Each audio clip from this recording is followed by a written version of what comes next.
Hello there. Hi. Welcome back. I am still Karionto and we are still doing Muv-Luv Unlimited now. Where we are in the alternative world of post-apocalypse alien invasion. Fucking aliens. that's the dumbest thing ever, but like, you know what? That's fine. I'm invested in these characters. So let's find out more about them in a moment. First, we have to, as always, do some vocal exercises and all that jazz. Get the microphone in a better spot. Something like that. Close enough? Good enough? Anyway, let's read the short story that I wrote some years ago now. 78 from July 23rd, 2018. Space! Such vast nothingness containing everything ever. Does it matter how it started? Will anything be around when it is on the edge of an ending? Perspective is a fascinating thing. Such awe-inspiring greatness. Contrast it with what makes life go on. Because without the small things to drown out the big ones, whoever said this, I will paraphrase, life as a means for everything to comprehend itself. It could not exist if all it did was try to comprehend it all. It is amazing how adaptable life is. To justify and explain anything and everything simply to perform the basic function of surviving. The burden of knowledge must be lessened somehow. Otherwise, madness or apathy reigns supreme. Nothing matters except what each of us wants to matter, and ultimately nothing will remain that will be able to care. That we once cared and knew, the nothing cannot. Sure. Basically, slightly less coherent rambling of existence is futile and you make it whatever you want it to be, essentially. This is just a rambling that I did in written format instead. Okay, fair enough. Anyway,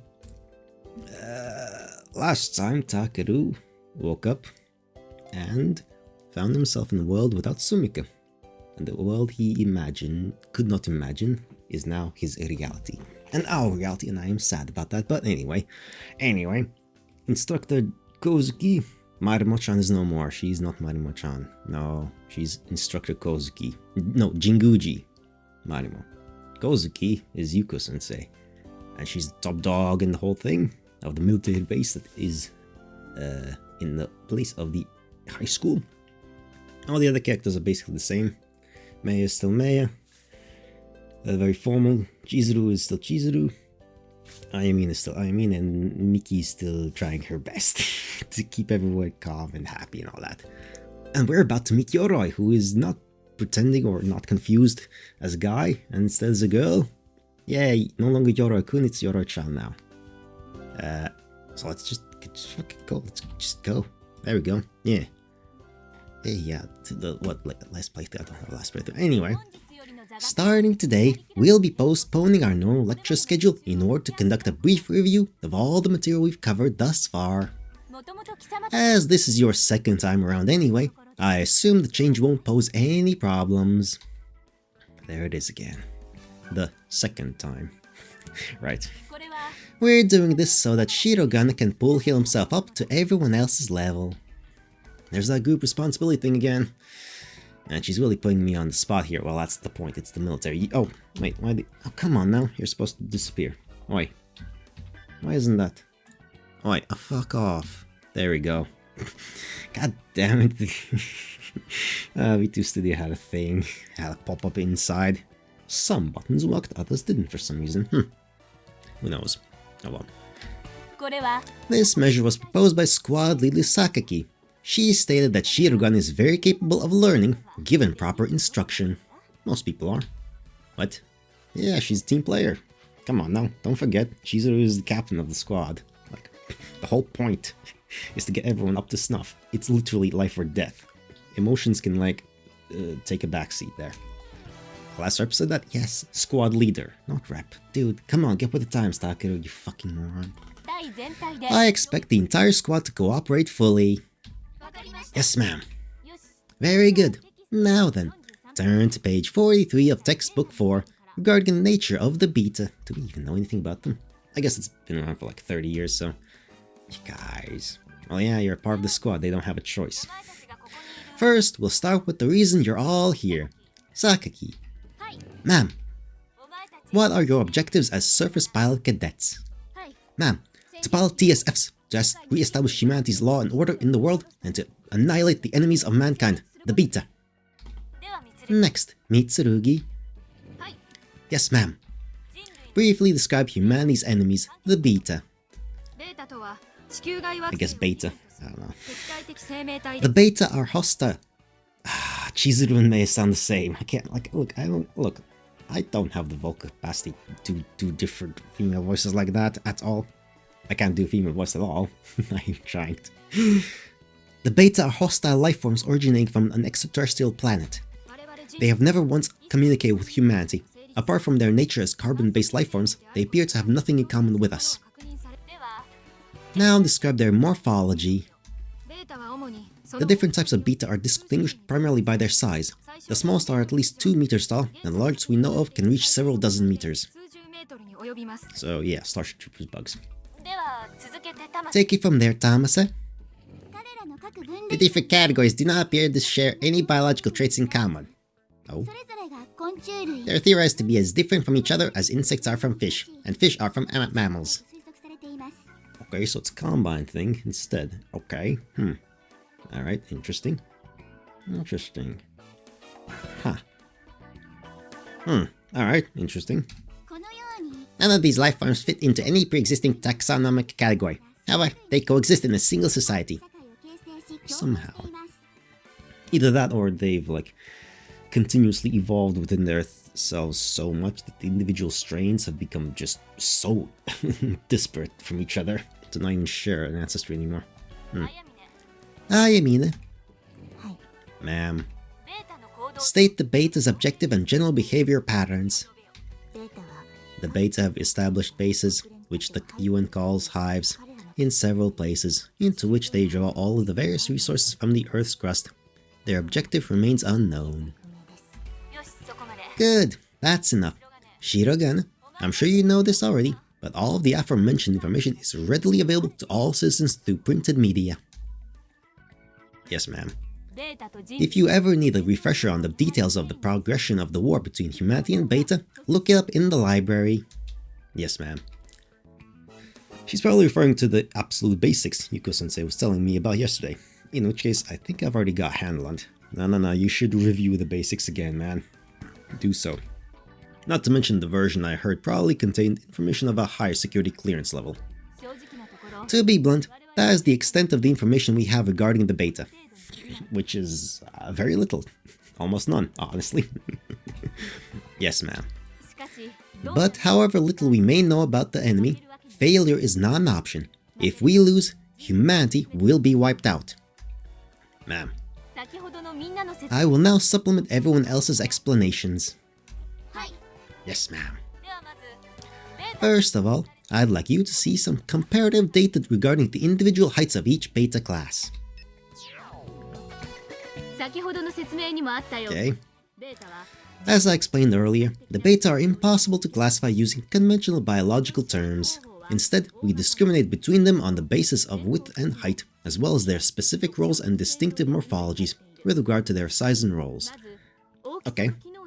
Okay, so these are just straight up these give off some at least these outline silhouettes. Give the what's the word? God, I fucking forgot. Like the Evangelion alien angels, sort of. Gives off that kind of vibe. So it's it'd be nice to actually now I'm curious how they look. But apparently that's a spoiler, huh? Okay. Anyway. With regard to their size and rules, I mean, that stuff I heard yesterday. Humanity, the fate of the Earth, aliens on Mars. It's all too sudden. Anyway, anti-infantry lightweight is about 2-point-something meters tall. Midweight assault laser is 23 meters tall all of a sudden. Then heavyweight is there's one. There's second. Yeah, it's a solid 50 meters tall. Yeah, so this is just fucking alien defense force. Essentially. Note Beta silhouettes are only for reference. Lightweight size base laser glass Beta exists as well. Sure. The scale of it all, it's just too big for me to grasp. Not really. But sure. Episode 2, Something to Fight For. Yeah. On your mark, take aim at the 100-meter target. Select her on full. Fire in short bursts. Fire! Oh, he's not used to recoil. Oh, my ears! What's with this recoil? It's a gun to fight aliens, which are basically pretty much just biological, so they have natural armor, so you need a fucking powerful guns to do anything against them. Duh. Basic logic, dude. I'm already out of ammo. Yeah, that's what wars do. You never have enough ammo. You never do. Like, if you have, like... I've been thinking about that recently because of whatever reasons. But, like, you always need more ammunition than you think. Like in World War II, if I recall, like, listening to one of the podcasts about it, like, some of the battles literally had millions, even like tens of millions of artillery shells fired upon them within like just a few days in the entire battlefield or something like that. Something ridiculous. Like, recently heard something about, like, you know, there's the war in Ukraine happening and all that, and like some countries like have a capacity to make like 3 million shells a year, and that's like, come on, you all know history. 3 million shells can be expended within a fucking week. Easily. Like, easily. If you concentrate the firepower and really go for it, then yeah, 3 million shells, that's gone. Like, that's just gone in a few days. What are you talking about? A year? Yeah, no. War doesn't give a fuck about your production capacity. Up it. So this is what a real gun is like. Holy crap. I'm starting to break a sweat. It's taking all I've got to hold it. I knew gun fanatics always complained about how unrealistic guns are in TV and movies. Now I can see they were right. Why are you burning through your ammo so fast? And you didn't even land a single shot. You know, it's better to spray and pray than to just meticulously aim for like half a minute and fire once. Because then, like, and just miss anyway. So the difference is, not really. Plus, in the battlefield, infantry, you're probably just gonna die soon anyway. So, you may as well spray and pray 1,000 bullets instead of just, you know, meticulously fire off 5 in the same time for your inevitable demise. Things happen like that. What'd you expect? I've never done this before. Why did you continue to hold down the trigger? Have you not learned the technique for firing short bursts? Only an amateur would empty this magazine all at once. Well, because he is an amateur, though. Because he isn't a... Didn't you hear what I just said? I only meant to pull the trigger a little. How was I supposed to know this would happen? It was over in like 2 seconds. I barely had enough time to realize what was going on. Shiragane. Uh-oh, here she comes. What are you doing? Didn't you hear me say to fire in short bursts? I'm sorry. As I believe I've already told you, full auto is useless on the battlefield except as suppressing fire. Why is that? After the first shot, the recoil will throw off your aim entirely. That's right. Only a child would waste bullets by firing at random. Be more careful. Understood. Just please don't do something as amateurish as firing off an entire magazine again, would you? How many times do I have to tell you that I am an amateur? Can do. It won't happen again. Damn. Well, at least now I know how much the gun barrel jumps. If I can just hold this thing down, then... On your mark, take aim at the 100-meter target. Select on full, fire in short bursts. Fire! Ah! Hiragane! Look, you're not gonna get the hang of a recoil in like just a few days, like just a few shots. I'm only going to show you this once, okay? No problem. I'm great memorizing stuff. Yeah, guess your memory is the only one thing you have going for you. Oh, shut up. Wow, and I was complimenting you too. Damn it. You know how to use the sights, right? Don't you just look through the scope and put the center of the reticle on the target? No, you have to align both the forward reticle and the one at the end of the gun. And like, account for bullet drop. I know that much, I just didn't know all the terminology until I heard it in class. Yep, so obviously, you need to make sure your sights are zeroed before anything else. Close enough is close enough. When you're firing at enemies that are like fucking 3-4 meters tall, that's like, close enough is good enough. Look through the scope, line up the center of the cross with my target, and... okay, no problem. If the reticle itself is off, it won't even matter how well you line it up. Yeah, I get that. It's just really difficult because they're such tiny adjustments. That's the point. Good. Okay, next is the firing stance. Try aiming at the rifle. Okay. Good. Well, all the different ways of holding an assault rifle pretty much share the same fundamentals, so that looks fine. But you might want to move your left hand further up the barrel. Like this. Grasp the pistol grip firmly with your right hand. Don't put your finger on the trigger yet. Oops, my bad. Make sure you pull the whole gun into your body. Yeah, like that. How's that feel? Does your left hand feel strained? I think it'd feel better if a little further down forward. That's fine, since you're so big. But you need to tuck in your elbows closer to your sides. Okay, then like this. If you hold the gun too far forward, you won't be able to brace your elbows to your sides. And you need to grip your handguard firmly or the muzzle will shift. Okay, got it. Good. Now you just have to get used to the recoil. Once you do, you should have no problem sighting the gun. Aw, Mickey's so helpful. Mickey's great. I love her. I see. You've got the same gun as me, Tom, so if I get these basics then I should do just fine. Yeah, exactly.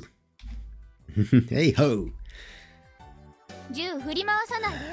Stop swinging your gun around. That's dangerous. It is very dangerous, yes. Do not swing it. Do not point it at the thing unless you intend to shoot at it. I was just practicing how quickly I could get into my stance. Being fast is a good thing. Make sure that when you shoot... oh, yes, exactly. You need to make sure you take the shot quickly. Yeah, exactly. You don't have time to make sure you're aiming correctly. It just has to happen automatically. Ah, told you so. Don't get cocky with me. If you're such an expert, why don't you show me? You got it. Just you watch. First of all, gotta get into my firing stance. Time to grab that handguard. Hold it gently. Come on now, what kind of fucking option is that? We were just told. Keep my left elbow tight to my body. Right, that's what she said. I already forgot, honestly. I don't have Shirogana's memory. I think I'll... well, that doesn't look half bad. Yeah, now I'll just pull the gun up tight into my body. How's that? Oh, whatever. Anyone could do that. Alright, try shooting at that target over there. That one, right? Let me at it. Steady. Look, we're practicing. Let's go steady first. Okay, aim through the scope. Wait, what are you doing? Didn't we literally just discuss this? You need to take the shot quickly. Oh, you mean this is slow? Much too slow. What? Your stance is fine, but there's no point if you can't shoot it. Oh, come on, give me a break. Are you trying to embarrass Mitsurugi? What? What about Mitsurugi? Huh? She's the one who stood up for you and said you were a fast learner, remember? Oh, come on. Get your act together, alright? Oh, lay off, would you? That was plenty fast for me.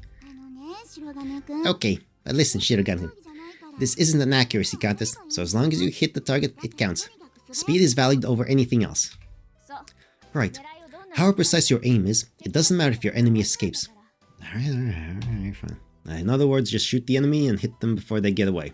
Well, that's right. Don't assume you'll get a second chance. Make every bullet count. Those are mutually exclusive, in a way. Like, you don't have time to think. So you're gonna miss some shots, obviously. Got it. Oh, and by the way, rifle bolts will always curve upward at longer ranges. Curve upwards? What? Huh. Good to know. What? So it's best to aim a little lower to compensate. What? I don't... Okay. I don't follow, but sure, I'll just accept that. And if there are close range, I mean, close range is just a line. Well, since hitting them is your first priority, try to aim for the tummy. You're bound to hit something. As long as you get a hit on them, that's a good start. Makes sense. Aim for the tummy, huh? Still talking adorably. Using such a cutesy word when you're talking about blowing the enemy's guts out just makes this whole thing feel even creepier. Yeah, it's great. I guess I shouldn't really be surprised. We're training to fight no war after all. Anyway, just remember that practice makes perfect. She's right. What really matters is experience. Yeah. Although it certainly doesn't hurt to have talent as well. Oh, Mitsurugi-san. Tamase, perhaps you should demonstrate for him. Good idea. She's a perfect model. Go ahead and show him. Tama's a model shooter. I mean, she was in the archery class. Back then, it was like the heir to like a super legendary, unique archery style. So yes, it translates here as well. I see. So Tama's a sniper, huh? That kind of lines up with her doing archery in my world. But how far of range do you normally aim from for sniping practice? Well, firing at the 200 or 300 meter targets would hardly qualify as sniping. In fact, Ayumin is already aiming at the 200 meter target over there. Yeah, sniping is kilometers away in some cases. So she is. Indeed. How about the 500 meter one then? Why not? Whoa. Look who's misconfident now. This is so weird. I mean, it is a different world, so of course things would be different. We'd be in a trouble if she got stage fright in front of the beta, and by we, I mean me. For a live demonstration of Tamase's skill, I believe that might be appropriate. The target shall be that one over there. Wait, what? Target looks like a grain of rice from here. You gotta be kidding. Dude, that's the point. That one? Seriously? Yes. I get sub then. Sure. Okay. For a long distance shot like this, it's better to go into a prone position to stabilize the gun. Prone position, what's that? Shirogane hasn't... Well, I guess they don't have... No, I guess he just hasn't played those video games at all. Prone, come on now. It is the firing position in which one lies down on the ground. Rather than just lying flat on the ground, I'd recommend the English-style prone, where you bend your right knee. Why? It's easier to breathe this way. You can still brace against the left leg, and most importantly, it's easier to change positions afterwards. Yeah, fair enough. You don't say. Okay, here goes. An assault rifle's small caliber rounds are rather light. After 200 meters, the trajectory can be affected by the wind, or even by passing through foliage. That's why bullets tend to veer off target at long range. Also just basic bullet drop. Even under perfectly calm conditions, this rifle is only accurate up to 200-300 meters. Then 500 meters is impossible, right? I mean, there's definitely some wind blowing. No, good snipers account for the wind and everything. It wouldn't be a demonstration were it impossible. This should teach you that experience speaks louder than theory. Bam. Use these. Binoculars? Hell yeah. Obviously. Yep. Dead center. Holy crap, it's dead center. Another one. Yeah? Every time I hear a gunshot, another hole appears in the target, and all of them are inside the bullseye. Hey, can all of you do that? Even assuming we could, we would need to work several times harder than Tamase. She was blessed with natural talent. I see. That said, even she had to work very hard to get to this level. Sakaki-san.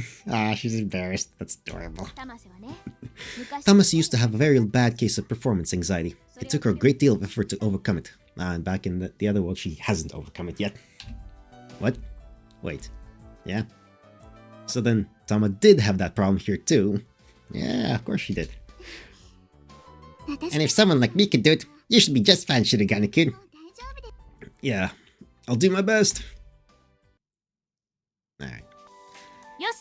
Okay, dismissed. Oh, it's finally over. Lunchtime at last. I sure am hungry. Yeah, I could keel over right here now. Guess maybe that means I've finally gotten used to this. I'm actually feeling hungry after training now. Not that my stamina is improving or anything. I mean, that's gonna take weeks. You've burned less calories than any of us. What are you complaining about? Get off my black crust. Stop calling me that. But you really do act like one, Sakaki-san. Squad leader is the same thing. Well, she is the squad leader. Anyway, I'm hungry. I want food. Food! Oh, for heaven's sake. We'll put everything away, so go ahead, Shirogan. If you help us, we'll just end up being late.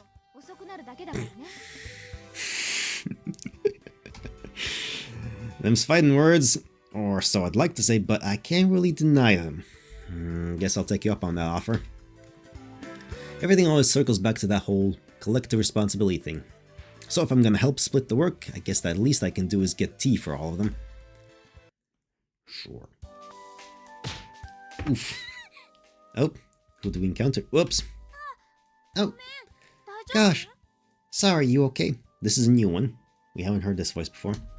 Yeah, what about you? I think I hit your leg between the legs. You aren't... Oh wait, no, this is Yoroi. Never mind. You aren't hurt, are you? You sure you're okay? Yeah, I'm just fine. Huh? It doesn't make sense. Wait, why is he wearing... Wait, why the... Wearing the... Wait, why are they wearing the school uniform? This is from our world. The initial world. Oh, not our world. Yes, hello, Yoroi is a girl, but like, why is she wearing that outfit? It is silly though. I can't comprehend it though. I mean, I guess Yoroi's gender didn't matter at all, and still doesn't. So it's just getting weird to mentally adjust now. Anyway, oh gosh, you are hurt, aren't you? You're. You are? Don't think I've ever heard that name. Dude, what the hell are you doing? Oh, fuck's sake, Takeru, different world. Again, you forgot. But why the school uniform? The same one, even. That shouldn't exist. No, I was just on my way to see my instructor. Oh, hold it right there. Takeru, she doesn't know you in this world yet. What is it? What's wrong? Since when were you such a total creep? That's... Oh, fuck's sake. That's no way for a man to dress. I know you like to screw around, but this time you've gone way too far. Not really, as well. Like, what's the problem with dressing up? However you feel like, anyway. Even if she was a guy. Like, what's the problem with dressing up the way you want? There isn't.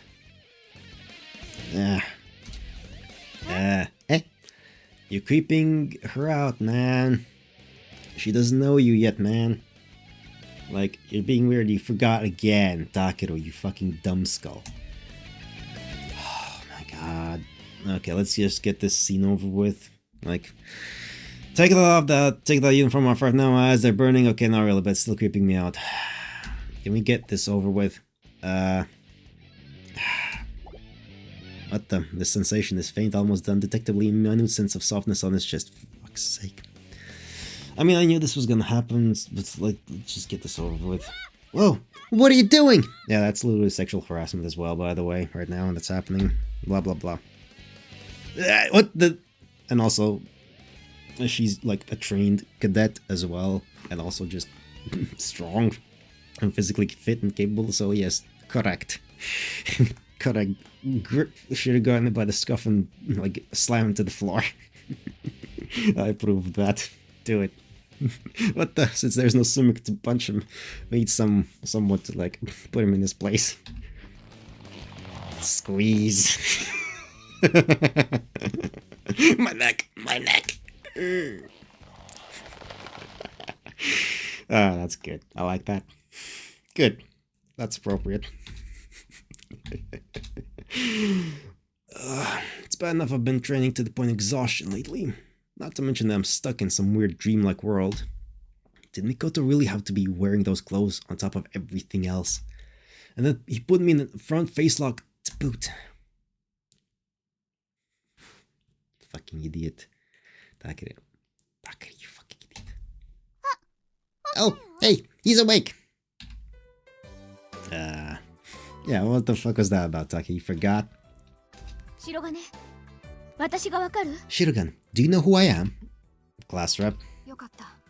Thank goodness. He does not appear to be suffering any memory loss. What happened? Why am I... You don't remember? Come to think of it...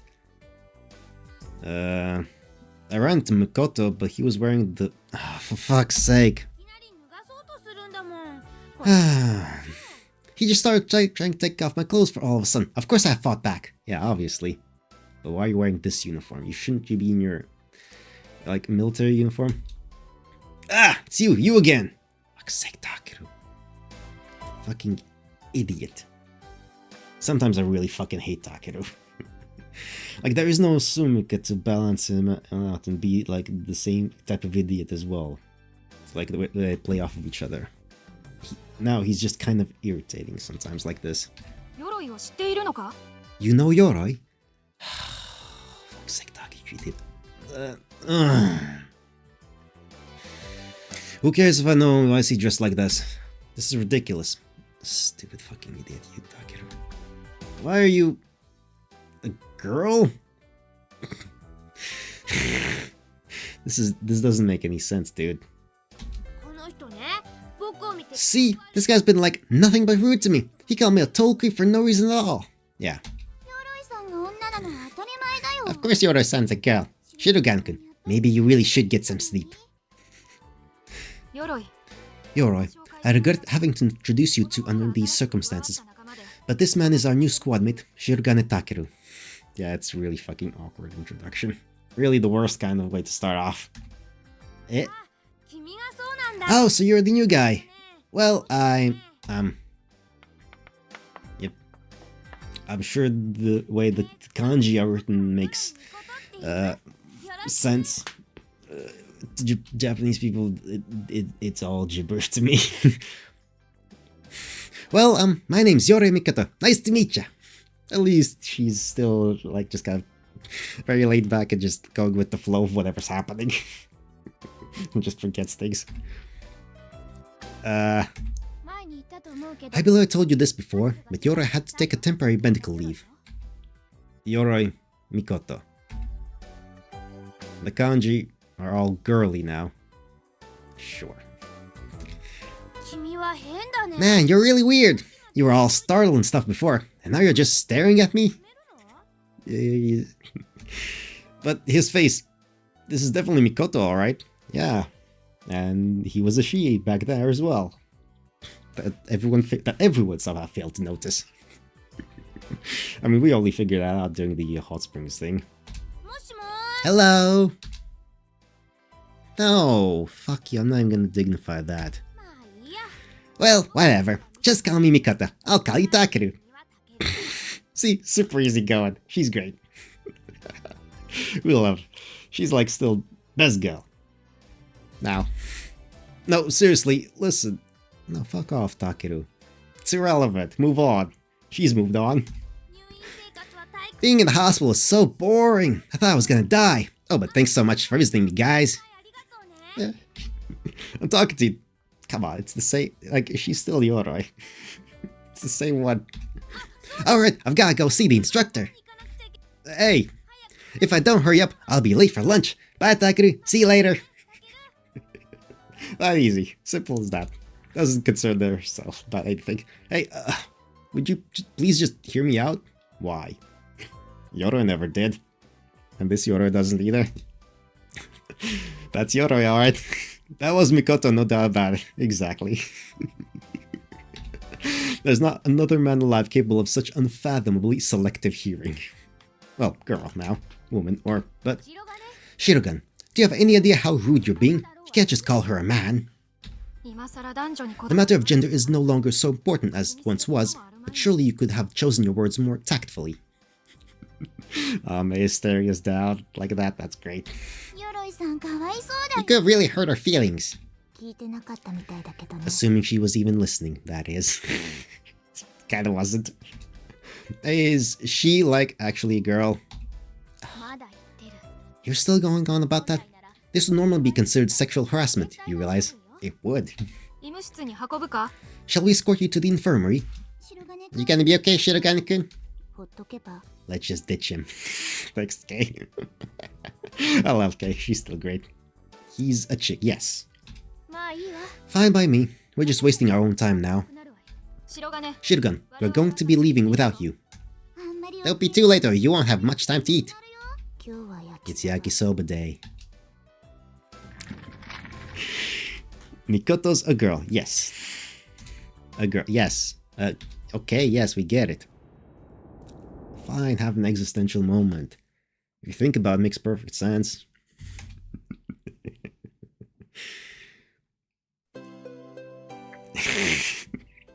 Boo-hoo-hoo, what the fuck are you doing? Sumika, you're not gonna believe this. She's not here though.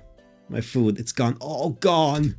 I made it at the very last minute, but there wasn't a scrap of grub left. Ah, well, yeah, you're having a pointless existential moment.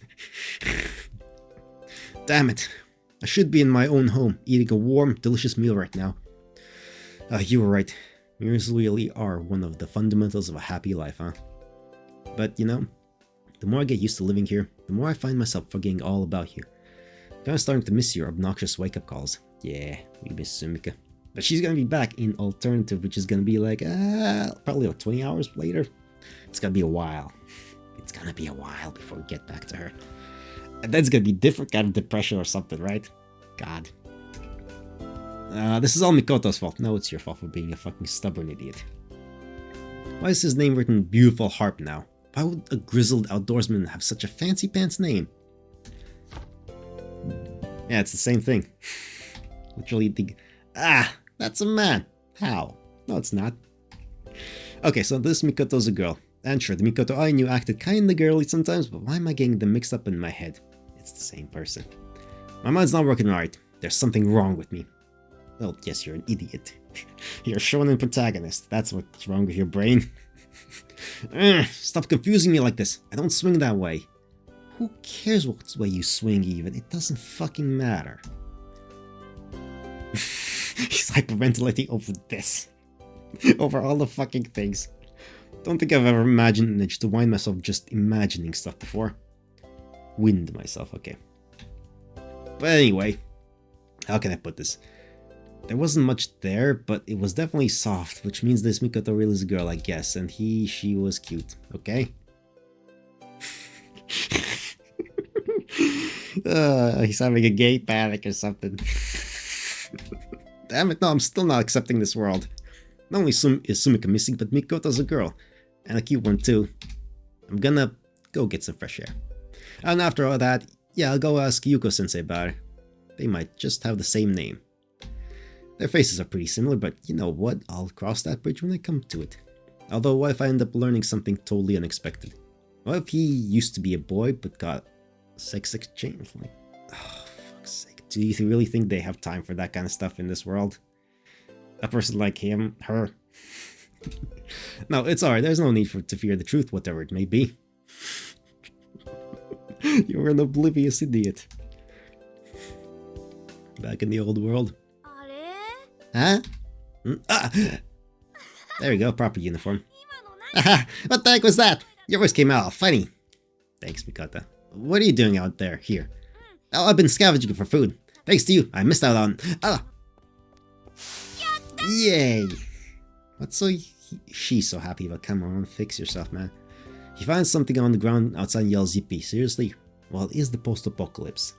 Being able to find anything that's not just scorch marks and debris is already a win. Takeru, I found something!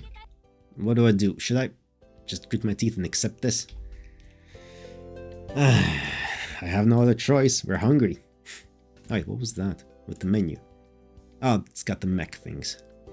I guess the alien things? I'm not sure what these are. Which ones? We still haven't seen the aliens yet, probably. I have no other choice. Yeah, she's sharing.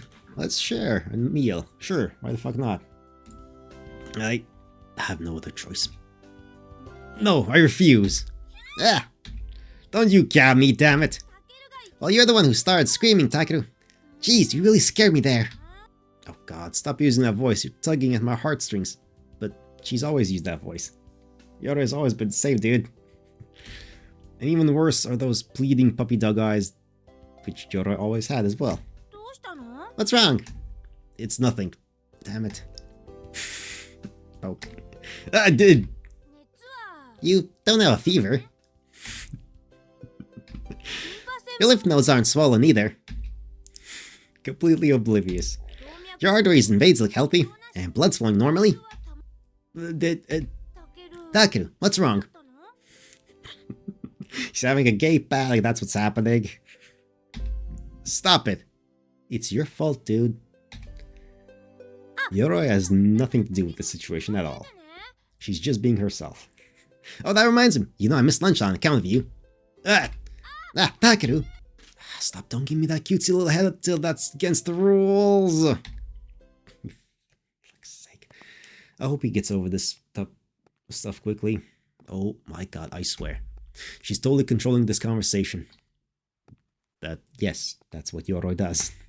I need to regain my composure as soon as possible or my mind's gonna fall apart.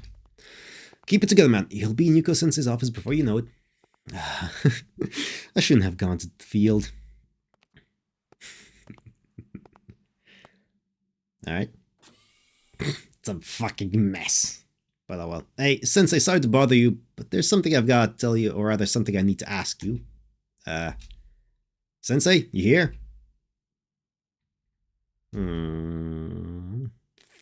Where'd she go? She expects me to drop everything whenever she calls me, but of course the one time I need her, she's nowhere to be found. Exactly, that's how it works. That is exactly how it works. Sensei! Which room could she be in? The central door seems a likely candidate. It certainly looks important. Sensei, I'm coming in, okay? Well, whatever. I'm sure it's fine. This hallway is really dark. Is that another door at the far end? My footsteps are echoing pretty loudly. Oh yeah, sure, go through the ominously lit hallway down at the highest level. I guess this is the top floors. Where only like literally 5 people can enter. Sure, totally normal room to enter. Excuse me? These sounds kind of remind me of a boiler room. I'm pretty sure Sensei said that only a handful of people have access to this floor. Yeah, for a good reason. You shouldn't be in here, dude. You're gonna see something you really shouldn't. Which means there's gotta be something important in this room. Yes. But I don't see any... Hello. It's a brain in a vat. Cool. What are we doing with it? Wait, is that brain? What the fuck is that doing here? This is a research facility. And there's plenty of human corpses that happen to come about as a result of war.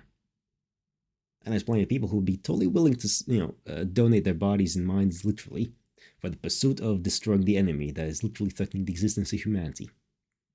Like, this makes sense. This is perfectly normal. And it's also Yuko-sensei, so obviously she's experimenting with brains. Like, what the fuck are you expecting, dude? This is perfectly normal. This is perfectly normal, dude. Like, you're not. Hello, bunny girl. Whoever the fuck you are. What kind of voice am I gonna give her? I guess I'm gonna give her a robot voice, I guess. Because, I mean, what else am I gonna do? What else am I gonna fucking do? I'm not gonna give her Sumika's voice. Oh, Sumika's voice. Whatever that means for me. Ah! Girl? Phew. Sheesh, don't scare me like that. So, who are you? Yeah, she's got the robot voice. Why is this kid staring at me? Oh. Maybe I'm not actually supposed to be here, you think? There's literally only like a few people who are allowed to be here. She's one of them. And you're not. Sorry, I'm not breaking the rules, am I? Hey, so tell me, what is this place? Do you work here? Hey? Oh man, I can't just walk away from this. Oh, she's got a full-on dress as well. Okay. Hey, who are you? Well, seems like this conversation ended before it even began. Maybe she doesn't speak Japanese. She does. Yeah, of course she does. Guess I have to try. My name is Takeru. How are you? I know Japanese. Oh, okay. Alright, that's one mystery solved, but still, what's with this room? A strange capsule with a brain inside it, and a girl. She's wearing these rabbit ear looking things. They're really cute, but also pretty unnatural. Well, they're robotic. She's a robot. That might be her brain? Maybe? I feel like I've seen something I really wasn't supposed to see. Huh. She's got an emblem, just like the rest of us. Yeah. Wait. Alternative 4. Okay. That's just... Sure. Isn't it supposed to say Yokohama base? No. Oh, right, of course, duh, obviously. Yuko's experimenting with her, quantum causality theory or whatever the fuck. We're gonna be jumping time dimensions as well, obviously, at the end of this. Because we're gonna fail. Because I do know the spoiler is unlimited ends in disaster and failure. And we have to go back in time to fix things. And be more competent from the start. Like, we already know that. The question is the journey of how we get there. How do you pronounce this? Alternative? Wonder where that is. Does this girl not belong to our base? Well, I guess it doesn't matter. She has access to being here, so... Hey, have you seen Professor Kozuki anywhere? She's pointing straight at the door. Nope, she wasn't in her room. Already checked. Wait, why does she look so sad? Well, she's a robot little girl who's probably seen the future or the past. Maybe. I'm gonna assume she knows so much. She's got like trauma all up in that brain. Oh, sorry, I just know which room is hers, that's all. Well, alright, so you don't know where she is then? That's okay, I'll just come back later. Bye now. She waved goodbye to me as I went to leave the room. Okay, And I even waved back. Is that pathetic or what? No, that's just being polite and normal. And like, in this abnormal situation, normality helps. Who was she even? She never did tell me her name. Well, if it isn't Shirogane. Oh, Sensei, nice timing. I was just about to give up and head back. Need something? Yeah, I've got a question for you, actually. Sure, let's go into my office. Pardon the intrusion. So, what's going on? You've never come to me on your own initiative before. So you know how there's Yoroi Mikoto here, right? Who? She's one of the cadets, isn't she? The one who got hospitalized recently? Oh, her. What about her? There wouldn't happen to be a boy around here with the exact same name, would there? What are you talking about? Well, okay, you know, I was just wondering if maybe she had a twin brother or something. A pair of twins with identical names? Hey, parents can be weird sometimes, that wouldn't be surprising. Not exactly identical, the kanji would be different. I've never heard anything like that. If I had, I'd question their parents' sanity. Look, it's fine. Wouldn't be the worst idea ever. What do you mean? Why would you give two children the same first name? That would just make it hard to refer to one or the other. She's got a point. Doesn't matter. Doesn't really fucking...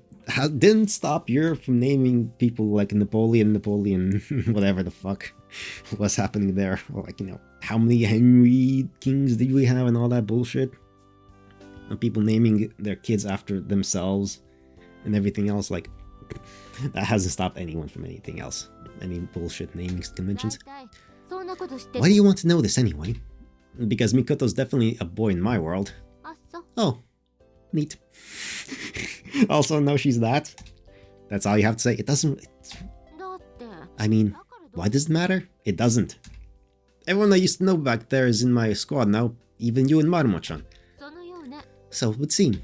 But Sumika isn't here, and Mikoto's a girl now. Why is that? Sumika. You asked Marumo about her too, didn't you? Oh, yeah, I did. I actually looked up the name Kagami Sumika for you. For real? Yes, for real. And? Way to go, Sensei. I knew I could count on you. Neither May nor class rep nor anyone else here had ever heard of her. And Maruma-chan just looked at me like I was a crazy person. Doesn't exist. The Kagami Sumika of which you speak does not exist. What? I did a little digging, based on the description you gave to Maruma, what she looked like, who her parents were, and where she was born. Oh, right, yeah, 30 years ago or something like that. Good chance that her parents or whatever were one of the people that got wiped out not that long ago, you know? And all that jazz. It's entirely possible. Would make sense, you know? And I couldn't turn up a single person in the world who matched those criteria. Oh wow, I guess you got a database of all the people. Not one. The one you know as Kagami Sumika isn't in this world. She's not even in the census. Why not? That can't be right. What do you mean? That's just how this world is. I mean, there's plenty of differences, dude. And this is just another one of them. This is just another difference. Don't bother asking anyone else about it either. You wouldn't want any weird rumors going around, so I'd suggest you let it go. Weird rumors? Like you're a weakling who can't get over his long-lost girlfriend, or whatever. I've already asked just about everyone, though. Wait, who said that about me? I did. Of course you did. Because it's true. That's exactly what's happening there. Thought so. If people start spreading rumors about you, I won't be very happy about it either. So I suggest you give up the search, right here and now.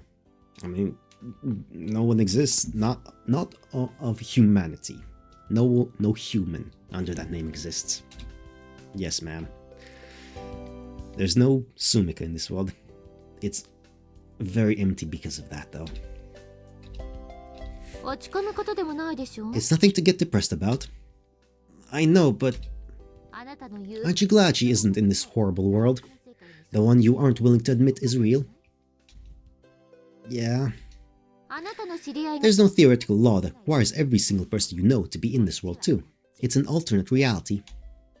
Yeah, I get that, but, well, it's complicated. Anything's possible over here. Heck, I don't even care because there's a girl right now. Okay, so maybe I do still care. That's what my mood's still swinging all over the place. Oh, for some reason, all my nervous energy is just drained right away. Is it because I now know for a fact that Sumika isn't here? Or because I met that weird girl? Speaking which, what was that room even for? Ask her, she's right there. Is that all? Actually, when I was looking for you earlier, I went into one of the other rooms. Other rooms? Yeah, there was a brain and a little girl. That girl, who was she? She had these rabbit ear looking things on her head. And she was all eerily silent. Like you're being right now. Sensei's been making that grim face for a while now. Should I not have asked that? What makes you say that? Well, your silent response or not response. Well, you've got a pretty stern look on your face. You've piqued my interest, that's all. Did anything strange happen while you were in there? Answer the question. I tried to talk to her in English and she answered in Japanese. Then she waved goodbye when I left. And that's all? Yeah, basically. I see. Okay, now I'm curious about that girl. So who is she? My daughter. In a very technical sense, that's correct. Not her biological daughter. It's like a clone, maybe? Or like something like that. What? Like, not biological. She doesn't have a husband. Isn't she cute? Are you for real? That's the most shocking revelation yet. It's not like an actual daughter. Though I suppose it's possible that Yuko-sensei had an illegitimate child in my world, too. Her name's Yashiro Kasumi. Yashiro Kasumi? She doesn't even have your surname? Oh, yeah. I guess not. She's just fucking with you now. Hey, you lied to me. You only just noticed? How old do you think I am? I don't know. With science women like this, you could easily be anywhere between 25 and 60. And just using science magic to keep yourself looking young. I mean, you definitely could have fooled me. I guess that girl must be older than she looks then. By the way, Shirogane. Yes? Did you recognize her at all? No, why do you ask?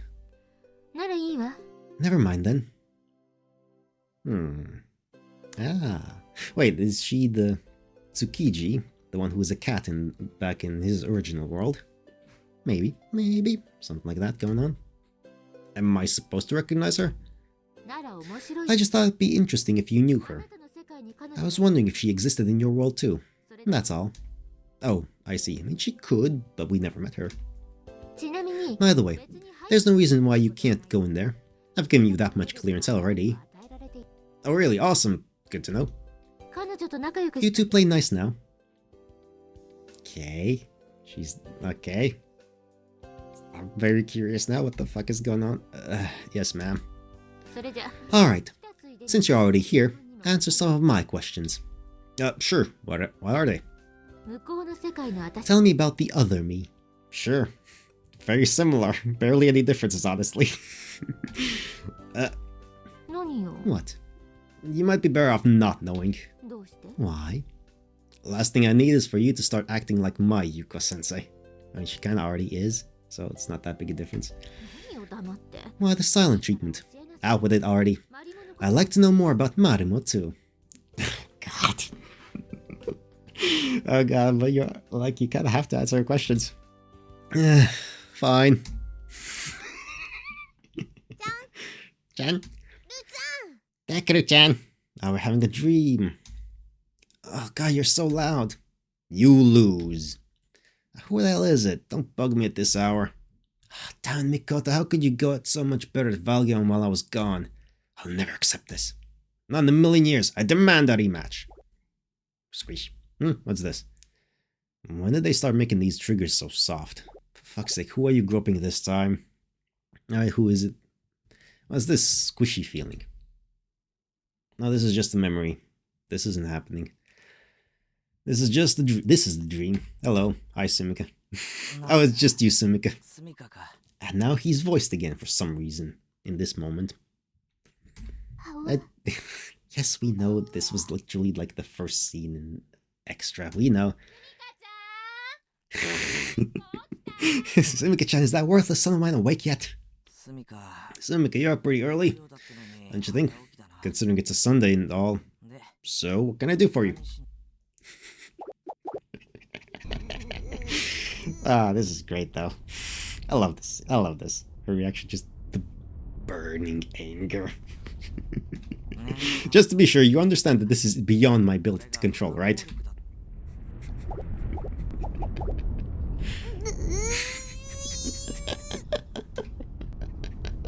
For fuck's sake, Takeru.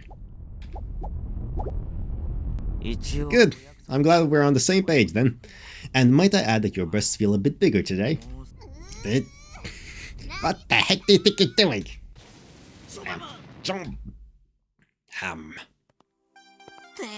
Oh, you didn't have to hit me so hard. You've seen this scene already. Oh, shut up. It's your own fault, Takeru-chan. You were the main being a perv. I already told you, I couldn't help it. It was just a reflex. Liar, you were squeezing them. Can't say I recall that. I think your attack might have caused some short-term memory loss. Want me to help you remember? Dumbass, when the right man would want to touch those things, you do realize this is you we're talking about, right? You're so mean. Why not? What? So you want me to touch them, then? Make up your mind already. I wouldn't mind, you know. Look, I'm sorry, alright? One of these days you're gonna need to quit fooling around all the time. Psych, did you really think I'd listen to you that easily? Like, since when have you been so high in my, You've got a lot of nerve talking to me like that, punk. That hurt! Why'd you do that? You're the one who punched me in the face. I legit thought I was passing into the next life. This is just payback. You're the one who felt me up in the first place. I already told you it was just a... You still squeeze them. Get over it already. You squeeze them, you squeeze... Ouch. Save for when you actually get some real boobs. A real rack has some volume, some weight, some... Okay, punch him into being awake. Takeru-chan, you... Idiot. Sure. Anyway, waking up from those silly little memories. Oh, so that's what memories are going to be this time. Just memories of, flashbacking to extra instead of just the past when you were as a kid.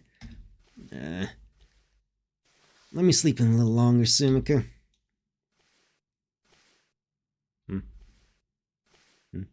Sumika? Oh, hello, Kasumi. Why are you here? Hi. Just like prodding him awake in silence. Oh, hey. Thanks, but I'm awake already. Alright. And without a word, she totters off over the door. Hey, wait a second. Hey, yeah, sure, hang on a second. Thanks for waking me up. Kasumi is fine. Okay. Thanks, Kasumi. She has a fucking bunny tail as well. Fuck's sake. Why? It's 5 minutes before the wake-up call. Perfect timing. Yashiro Kasumi, huh? She's so mysterious. Yeah, she's an experimental person. I guess this means she's not just cooped up in that room all the time. It's pretty cute when she waves goodbye with those dainty little hands of hers. I wonder what she was doing in that creepy place yesterday. Anyway, been a while since I dreamed about Sumikin like that. Guess there's a difference between thinking someone's missing and knowing they don't even exist. Yeah, sad. Ah man, that kinda brings me back. Right about now, she'd probably still be asleep and lying in a puddle of her own drool. How long has it been now? 10 days. It's like, the longer I live like this, the more I wonder if that peaceful world was the one I was dreaming up. That will explain why I dream about when I go to sleep here. Maybe that's the only way I can see my old world. I've got to stop thinking like this. Okay, and we will end for today there. That's a good moment to pause and conclude on for now. For the yeah, that's fine. Yoroi, that's fine. That's fine, Yoroi. Whatever you said, it's all good. But anyway, back to it. We'll continue on next time, whenever the fuck that is, in a few moments for the recording. In who the fuck knows for the streams. Anyway, we'll ruminate on those thoughts and memories. Now we have the full cast introduced as well.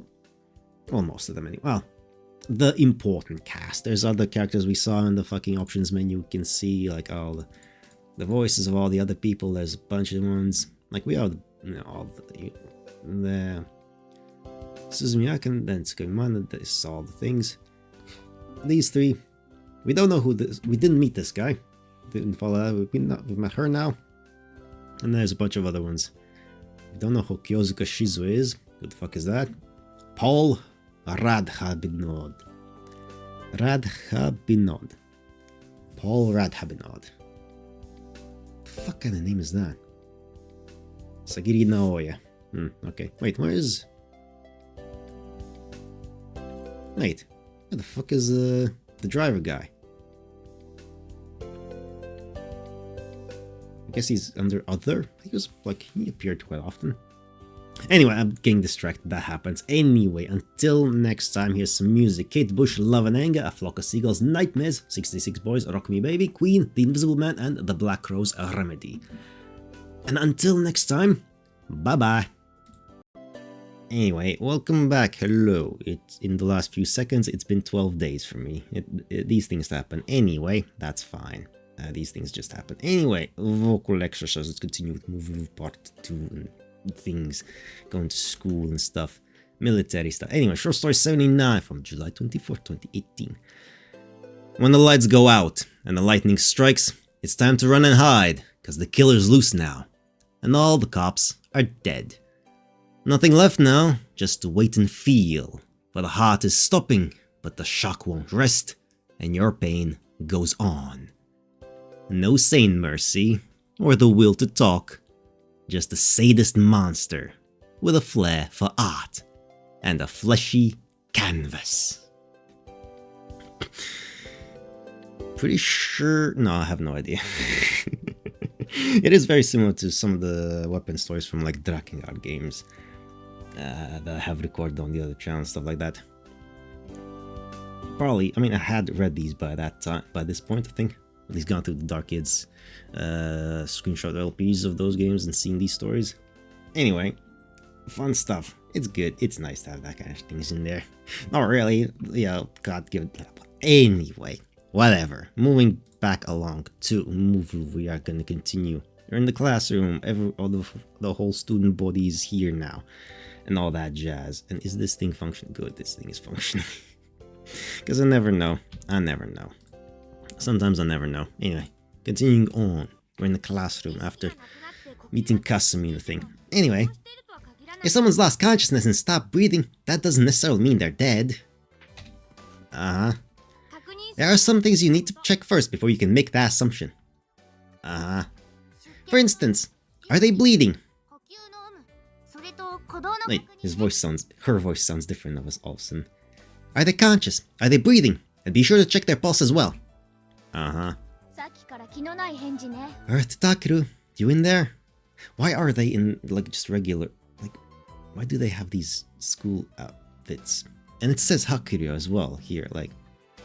Is Takeru just hallucinating, or is it just a budget thing? And they couldn't be bothered. Someone's life may depend on your first aid skills someday. Oh wait, no, it does have the... I guess they refurbished the uniforms. They have the UN thing here. Okay, never mind. Fair enough. Now, onto artificial respiration. Takeru, could you lie down for me? Wait a minute. What are you gonna do to me? Dude, it doesn't matter. The best way to learn is to try it for yourself, right? Stop wasting time and do as she says. But... You're talking about mouth-to-mouth resuscitation. So, it's all good. I'm totally fine and dandy. I can just wing it if I have to, right? No, you fucking idiot. Learn. Get over your fucking gay panic and whatever the fuck, Takeru. No, you can't. Properly applied first aid can make the difference between life and death, or a long recovery and a short one. She's right. Your comrades will save you, but if you aren't trained right, it's your comrades who might die. Mm-hmm. There aren't always medics around. I get that, but I refuse to play the role of the practice dummy. Why? You seriously don't get it? No, they're from another world. They don't have your memories, man. Okay then, I'll do it. I'm not sure that would be any less weird for me, honestly. Like, fucking get over it, man. What? You really don't want to? I can't hear you. Well, okay, Miki-san, ready? Go ahead. Sure. How are we gonna... Sure. For fuck's sake.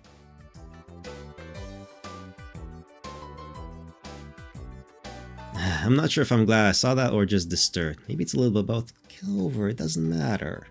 Like, it's a practical thing to learn to do. Get over your, like, fucking perversion thoughts, Takeru, like, what? Fucking whatever. Now then, let's move on to the treatment of bleeding wounds. Don't you just press down on the injury until the bleeding stops? Oh my god. He really needs to learn. You can't put your bare hands on the wound. That's a good way to get contaminated. Oh, really? I didn't know that. What did Takeru learn in school? What do they teach in school, regular school? Biology class. They had biology class, right? Basics of microorganisms and disease. Basic shit that you just learn by living. Right? Right? If you try something like that in the jungle, I guarantee you'll cause a nasty infection. It might end up costing your life.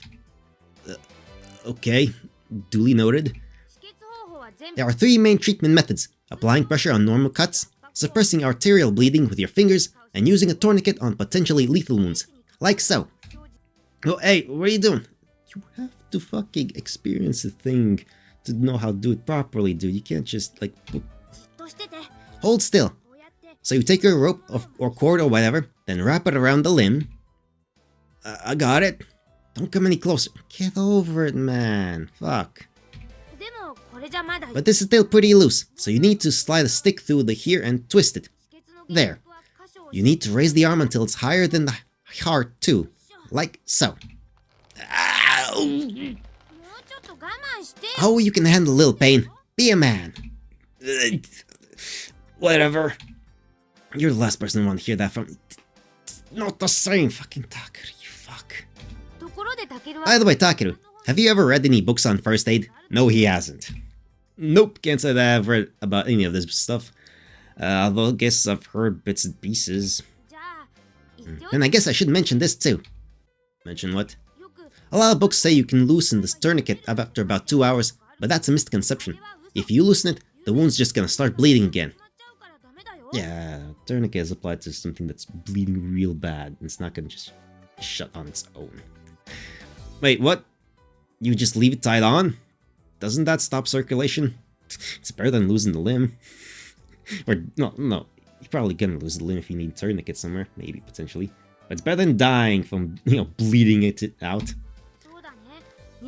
Yeah, after 2 hours, necrosis starts to set in. Isn't that pretty serious? That's why tourniquets are a last resort. You can't loosen them until you find a doctor. I see. It's best to write down the time you applied the tourniquet somewhere that'll be easy to find for the doctor. Easy to find? Like where? Like on the tourniquet itself? I guess. How about the patient's forehead? That works too, I guess. Was that a joke? No. Dude. Who cares about appearances? You're dying if you have a tourniquet on you. Who gives a shit? I have one last point to go over. Specifically, how to prevent shock. What? You know, Takeru, it kinda feels like you don't even want to be in the same room as me. No, he hasn't gotten over the idea that you're a girl. He's weird like that. No, it's not her fault, you fucking idiot. It's your own fault, you keep invading my personal space. Oh, fuck's sake. That's not true. Not even remotely. Huh? Wait, it's not? Why are you asking me? I'm freaked out enough as it is, with Mikoto showing up as a girl and all. That's your problem. You need to get over it, Takeru. Just get over it. Of course I'm gonna get antsy if you keep getting red in my face, dude. Get over it. You're gonna have to accept... Like, come on. I'll keep going then. Shock can happen no matter what the wound is. This is because it's caused by mental anxiety. And... first, you need to attend to them and hopefully start to calm them down. Okay. Then you need to loosen their clothes. And if their head isn't injured, lay them down so blood can get to their brain. It's also crucial that you keep them warm so their body temperature doesn't plummet. How do you do that? Well, you want to keep their anxiety under control. Try to cheer them up and encourage them. Aw, thanks. Does that really accomplish anything? Dude, placebo effect. Your opinion on if something works physically makes your brain tell your body that it should work, so your body is forced to basically do things to make it feel like it is working. That's basically how it works. The placebo effect. You think it works, so your body sort of tries to compensate to the whims of the brain. Think about it. Don't you get a little anxious when you catch a cold or something? Right. I guess having someone at your side when you're vulnerable can be pretty comforting. Anyway, I think that about covers it. Now then, why don't you give it a try? Yeah, you need to learn, Takeru. This is literally a life-saving thing. If you don't learn, one of them is gonna die in your arms because you don't know how to do it properly, and because this is unlimited, and the depressing one where we're gonna fail at the end, and Taku's gonna somehow time travel back for alternative and do things right. Someone is going to die in our arms because Takeru doesn't have his head out of the gutter and is not learning properly. And it's probably gonna be Mikoto who dies in his arms because he doesn't know how to properly apply first aid and shit like that. And it's gonna be really fucking sad and depressing. Yay, looking forward to that. Not at all. Could cry my eyes out, probably. Well, oh well, that's to come still. Again, reminder, I have no idea what happens actually. I only know the general gist of the failure, time travel, and then nothing else really. Happy ending? I hope Alternative has a happy ending. Anyway. You, don't wanna do it with me? Nope. Come on, Taki, you're being difficult, you're being a little pissy little fuck. Don't get me wrong, it's not just you, I don't want to do this with anybody. Well, you have to learn this shit, Takeru, fuck you. You don't have to be shy. I don't mind at all. Yeah, well, I do. Well, that's your problem. That's your problem. Someone's gonna die because of that. Someone's gonna die because you're immature, Takeru. Mikoto is going to die because you're being a stubborn little shit right now. Here goes. Wait, what? Why are you lying down? Just do it. Fine. Why are you making me feel like the bad guy? Because you are. Because you're being a stubborn fucking idiot. Who can't, like, who can't accept that the rest of the world doesn't revolve around you, even though it apparently does now. It will. I'll keep my eyes closed. That's not the problem.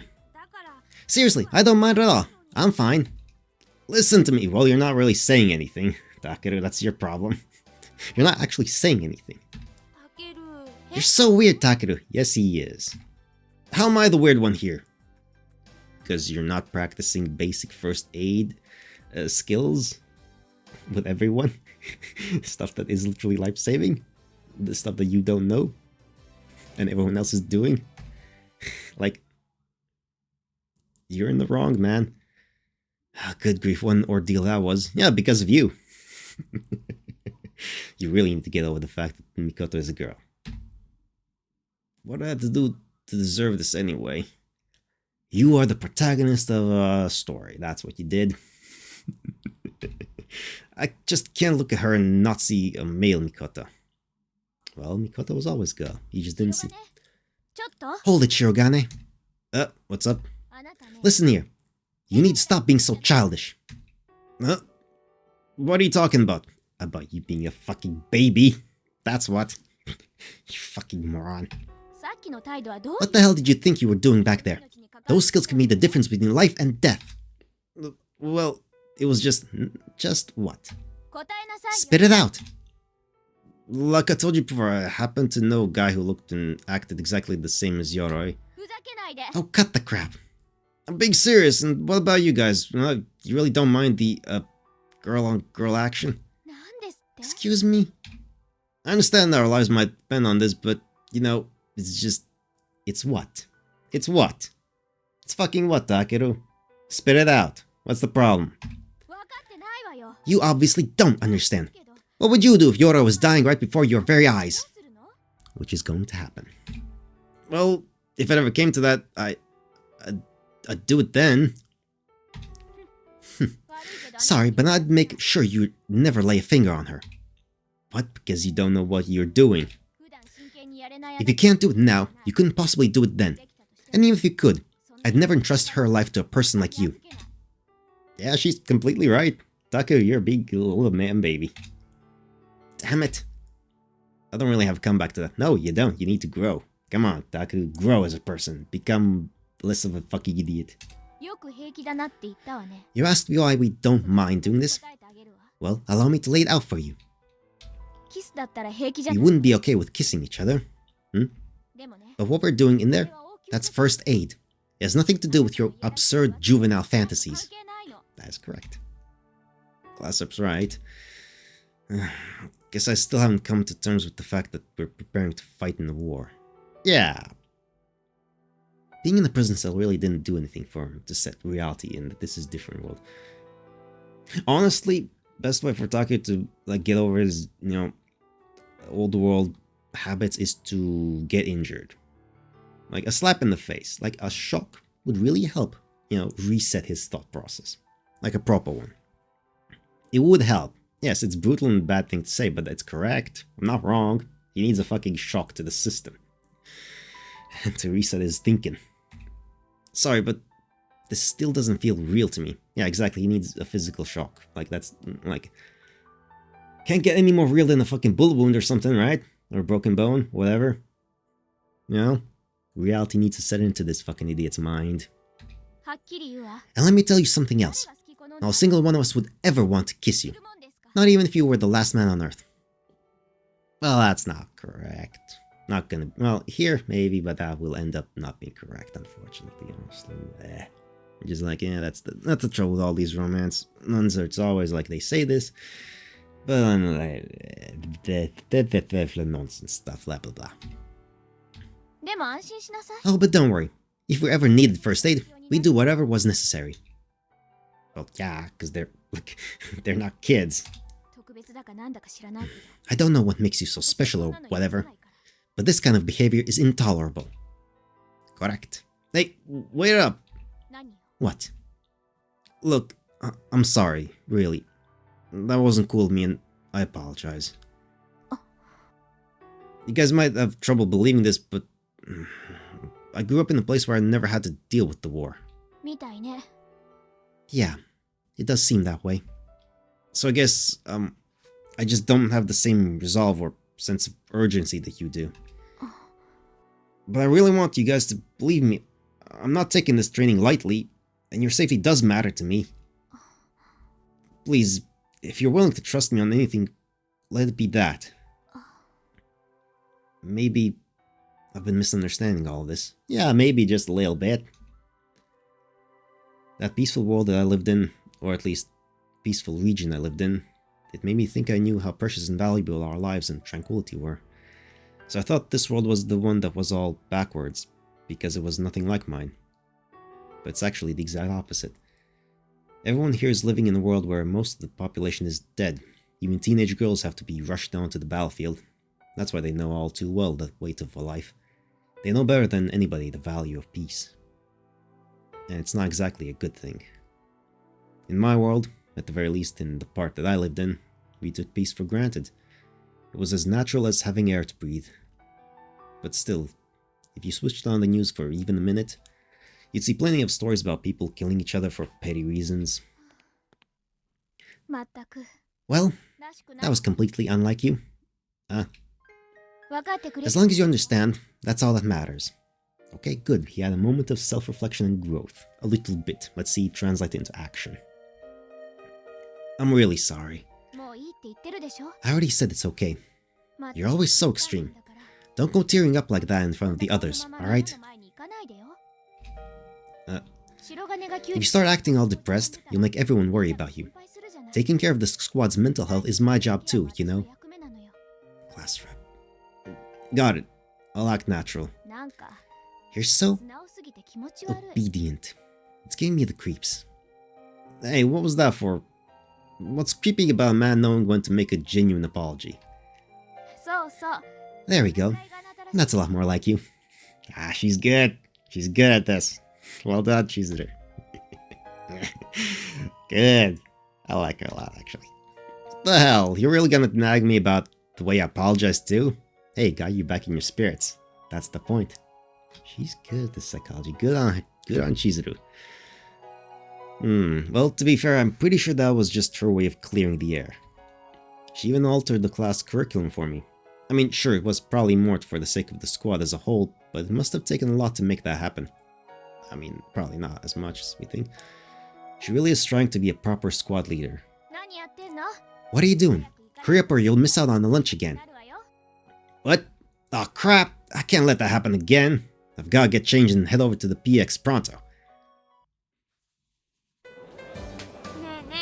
Hey, Takeru! Why do you keep avoiding me anyway? You're gonna have to confront that and deal with that, Takeru. You'd better do it now than, like... Alright, he hasn't had the conversation, we didn't get to that point. When is it gonna be the right time? Yeah, because he was transported into this world, like, before. Tsukuyomi gave him the lecture about when will you be ready, you know, to make a decision and take the next step, or something like that. He hasn't had that yet. Right. But we had it twice now. Well, once I guess, but twice for me. Anyway, I know I told class up I'd try to change, but actually dealing with this is a different story. Not really, you just have to do it. I'm not avoiding you at all. I mean, what do you want me to do? I was in the hospital. What are you talking about? I do feel bad that I couldn't be here for your first day, but it wasn't my fault. That isn't really the problem. Anyway, we're not gonna let one measly little week come between us. Right, Takeru? Whoa, what? Hold on a sec. I don't know what you think is going on between you and me, but look, you're squad mates. You have to get along. Squad coherence and everything is fucking important. If you trust each other and like each other enough, you know, as friends and stuff like that, then the squad works better, generally speaking. Oh yeah, Mikoto-chan janai kai. Who's this? Well, I'll beef, hey Mikoto-chan. Oh, it's Miss Kyozuka. I heard you got laid up in the hospital. You doing okay now? Yeah, I just got back yesterday. But then there was a little incident, so I didn't get the chance to eat. Right, Takeru? What are you asking me for? It's not like I got to eat either. Oh? Could this be the little newbie I've been hearing so much about? Hello, I'm Shirugan Takeru. What's the matter with you, little man? Can you stand up straight? Let me help. Ow! Ah, there we go, that's a bit of a physical shock for him. Good grief, you've got no meat on your bones. Sure, you're a skinny fella, but there's no muscle at all. How's your gut? Chill milk. No way could this woman be Sumika. You're hopeless, kid. You even get any exercise. We're still pounding the basics into him. You eating right? I think so. Getting enough food? Well, are ya? Not really. Alright then. From now on, Takeru, you come to me for your food. Got it? Yes, ma'am. Anyway, won't be long now till dinner time. Go sitting on your hands for a while. I guess I'll just go stupid with the accents for these side characters. I guess if she ever comes back again, she'll have a more American accent. Redneck or something like that. I don't fucking know. Look. What's with that lady? That was Acting Sergeant Major Kyozuka Shizue. Wait. Don't we know? She's in charge of the cooking for all the soldiers. Shizue. No, I'm mixing something up with something else. I think. Fuck me. Okay, no, I need... Did I just see Shizue here one time? Yeah, I did. Okay, that's what it is. That's why. I thought it was something else, but no, never mind. My brain's a mess. Mine's a mess. Ugh. Acting Sergeant Major? Yeah, because people die, it's a war. And they get, you know, field promotions, temporary ones and stuff like that. Kyozuka-san isn't part of the military, she's a civilian. Under the special wartime laws, she's entitled to a provisional rank. Basically, she's the lunch lady. Yeah, I figured. Okay, but even if she is just acting, don't you think you guys were being a little too casual with her? From what I learned in class, a sergeant major is one grade above a sergeant. I suppose so, but that's just Sergeant Major Kyozuka's personality. She's really kind and trustworthy. Isn't that right, Ayumi-san? She takes particularly good care of you. No need to spread that around. Oh. Kyozuka sees through K's bullshit as well. Get like, Oh, is there something you want to share with the class? Ayami eats the most out of all of us. Ah, that's... okay, she's got that. Lies and slander. There's no point in hiding it. Of course, the scrawny one eats the most and it goes... well, first went to her boobs, but then just kind of disappears into the void, I guess. Or her training. Guess she sweats it out mostly. Eh. You always work on your body so hard, Kei-san. It's only natural you'd work up an appetite. Those are some big words from someone who eats as much as you, Yoroi. I'm just having growth spur. Aren't you a little old for that? No, really. It feels like my breasts are getting bigger and bigger these days. You're kidding, right? I'm pretty sure you're just imagining things. Really? That must be nice. I wish I was getting bigger and bigger too. In terms of height. Alright, you're a height. Ha ha ha. Get your mind out of the gutter, you fuck. Idiot. Correct. Correct. What? She's correct about that. Deal with it. It is almost time. Shirogana, be sure to get your meal from Sergeant Major Kyosuke. Good luck. Ah! The servers are already here. We've got to hurry. Wait up a sec, will ya? There you go, extra meal. Eat up, you're gonna need that food. It looks like it's what, a kilo and a half or something of rice? That bowl's not exactly the biggest thing.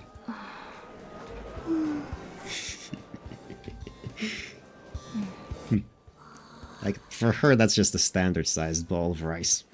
That's like, what, 50 centimeters tall? Aha! Hey, Sergeant Major! How come that guy's getting twice as much as us? Oh, it's only twice? Huh. I'm down. Maybe if you exercise so much your stomach caves in, you can have that much too. Well, that's Sergeant Major Kyosuke for you. The mere sight of it makes my stomach ache. She'll sneak you a bigger meal anytime you want. Sneak? I feel like she was pretty damn blatant about it. Yep, that's right. No one wants to get on her bad side after all. To be sure. Still, I've never seen anything like this before. You think you can eat all that? Probably not. You shouldn't really stretch your stomach like that either. You should eat more, but over the course of the day, let your metabolism, eat the thing. Because consuming one giant meal in one go, probably not the best way to do it, if you're not used to that. I mean, I guess you can get used to it, but don't know how that would work. It's weird. Oh well. The human body can get used to all sorts of things. But I don't know if that's really a good idea or if that'll work out well. Once worked with a guy who, said he doesn't eat lunch because he has a big meal and breakfast and doesn't want to upset that, but, we do physical labor work and it's like, he was, didn't really work out that well in that kind of place where we do. You need lunch. That breakfast is gonna burn out. It's not gonna really get you through the rest of the day, the second half. And he got a bit sluggish at the second half day, and I think he once left early because he wasn't feeling well. It's not a good idea. Yeah, it doesn't really work. Some animals, crocodiles or whatever, lions can go, days between individual meals and fill themselves up because they're used to that. And also most of the rest of the time, they don't really do much. They just kind of sit around waiting for things, so they're not using all that much energy. But at work, the energy is being used up constantly. I think so. The diet needs to be relevant to the environment you're in, the toll that you bring your body through and whatnot. Anyway, I suppose I could force it down, but I've been getting used to these smaller portion sizes lately. And honestly, the food here isn't really that great. Well, get fucking used to it. That's the best you're getting. Everyone says it's because it's all synthetic, but where there's a will, there's a way. Is this really a matter of willpower? Yes, it is, kind of. Plug your nose. Food without taste, it goes down a lot easier. And taste is mostly from the nose. What is it? I still can't get over the fact that May is eating all this artificial stuff without a word of complaint. Because she's been living with this stuff for her entire life. Of course she's eating without complaint. Although, she never was that much of a whiner, I suppose. Anyway, you'd better make sure you don't leave a single grain of that left. Oh, yeah. Guess that would be pretty rude of me, after she went to all this trouble. How did I know you'd say that? Well, he is predictable. Since you've apparently been living under a rock your whole life, let me tell you something. More food is distributed to soldiers than anyone else. Well, yeah. Makes sense. An army marches on its stomach and all that. If you're running a war, you need the soldiers. And if the soldiers are not fed, well, then you're not really doing a war anymore. You're just stringing along corpses before they fall down. Having 3 square meals a day is a rarity in and of itself. What? Of course it is. Dude, did you pay attention to Yuko Sensei's lecture and whatnot? Like, the world is fucked. Most of the places have been devastated by war and everything else. Like 80% of the human population is dead. So yeah, food's a privilege, man. So then, everyone who isn't in the military must be... You understand what that means, don't you? Is it because we have to fight? Ding dong, correct. There we go. Because we're staking our lives to protect everyone else's. That's why we get to eat? That's just not fair. Welcome to war and dystopia. You're not gonna find anything that's fair.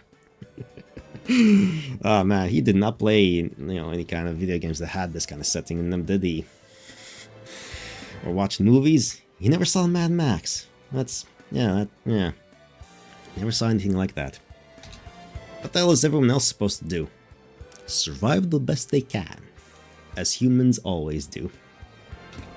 It's not like they can just go to a convenience store, can they? Nope. Is this really how it is? In Japan, of all places? You got that? Yeah, I understand. Even in Japan, huh? Yuko-sensei's words feel so heavy now. Stop making that gloomy face. Oh, right, sorry, I was just lost in thought. Man, it sure is good to be back. Almost like I'm home again. Hey, now that you mention it, you weren't at breakfast this morning, Yoro-san. Well, being in the hospital kinda messed with my sense of time, so I overslept. Didn't you get enough shut-eye in the hospital? It's not the same kind of sleep, man. Why were you hospitalized anyway? Huh? Takeru, you can't ask a lady something like that. Come again? But I guess I could make an exception for you, Takeru. Okay, I don't even want to know anymore. You're so mean to me. Yoro being here certainly does make things more lively. Livelier than they should be. It might be a bit tough getting used to you being around again after you were gone for 10 whole days. 10 days isn't enough to break a habit like that. Huh? Oh, it won't be that hard. That's not up to you to decide. So, what were we talking about again? You haven't changed. Of course not, it's Yoroi. As much as it pains me to say it, she really is the same old Mikoto. Yep, Yoroi is the same. By the way, I should say this now, since Yoroi and Shirogan weren't here last time. What? What is it? It's November now. There's less than a month left until the CCSE. Will we be ready in time? I don't see why not. It'll be no problem whatsoever. Well, disregarding Yoroi, my main concern is... What? Let me put it this way. I know they call it a test, but people have died out there. Oh. Well, yeah. Live fire exercises and whatnot. Of course, they don't want anyone to lose their lives. But if you let your guard down simply because you think of it as a practice, it's a very real possibility. Holy shit. What kind of evaluation is this anyway? Like, I can tell from the name that it's probably some sort of final exam, but... Basically, it's a test held twice every year, once in the summer and once in the winter, on a small island. It's a tropical island to the south, covered in jungle. Passing the mark will end... No. Passing will mark the end of our basic training, allowing us to advance to TSF training. For real? For real. Please don't encourage him. Nah, go for it, Miki. We failed it last summer, so this is our last chance. That explains why they're all so worked up about passing it this time, I guess. This test must be pretty intense if these guys manage to fail it. Suzumiya. Ayamine? I don't need you to remind me. Suzumiya? She was the leader of the other team. Her group passed the evaluation last time, and they're doing TSF pilot training now. Ah, right.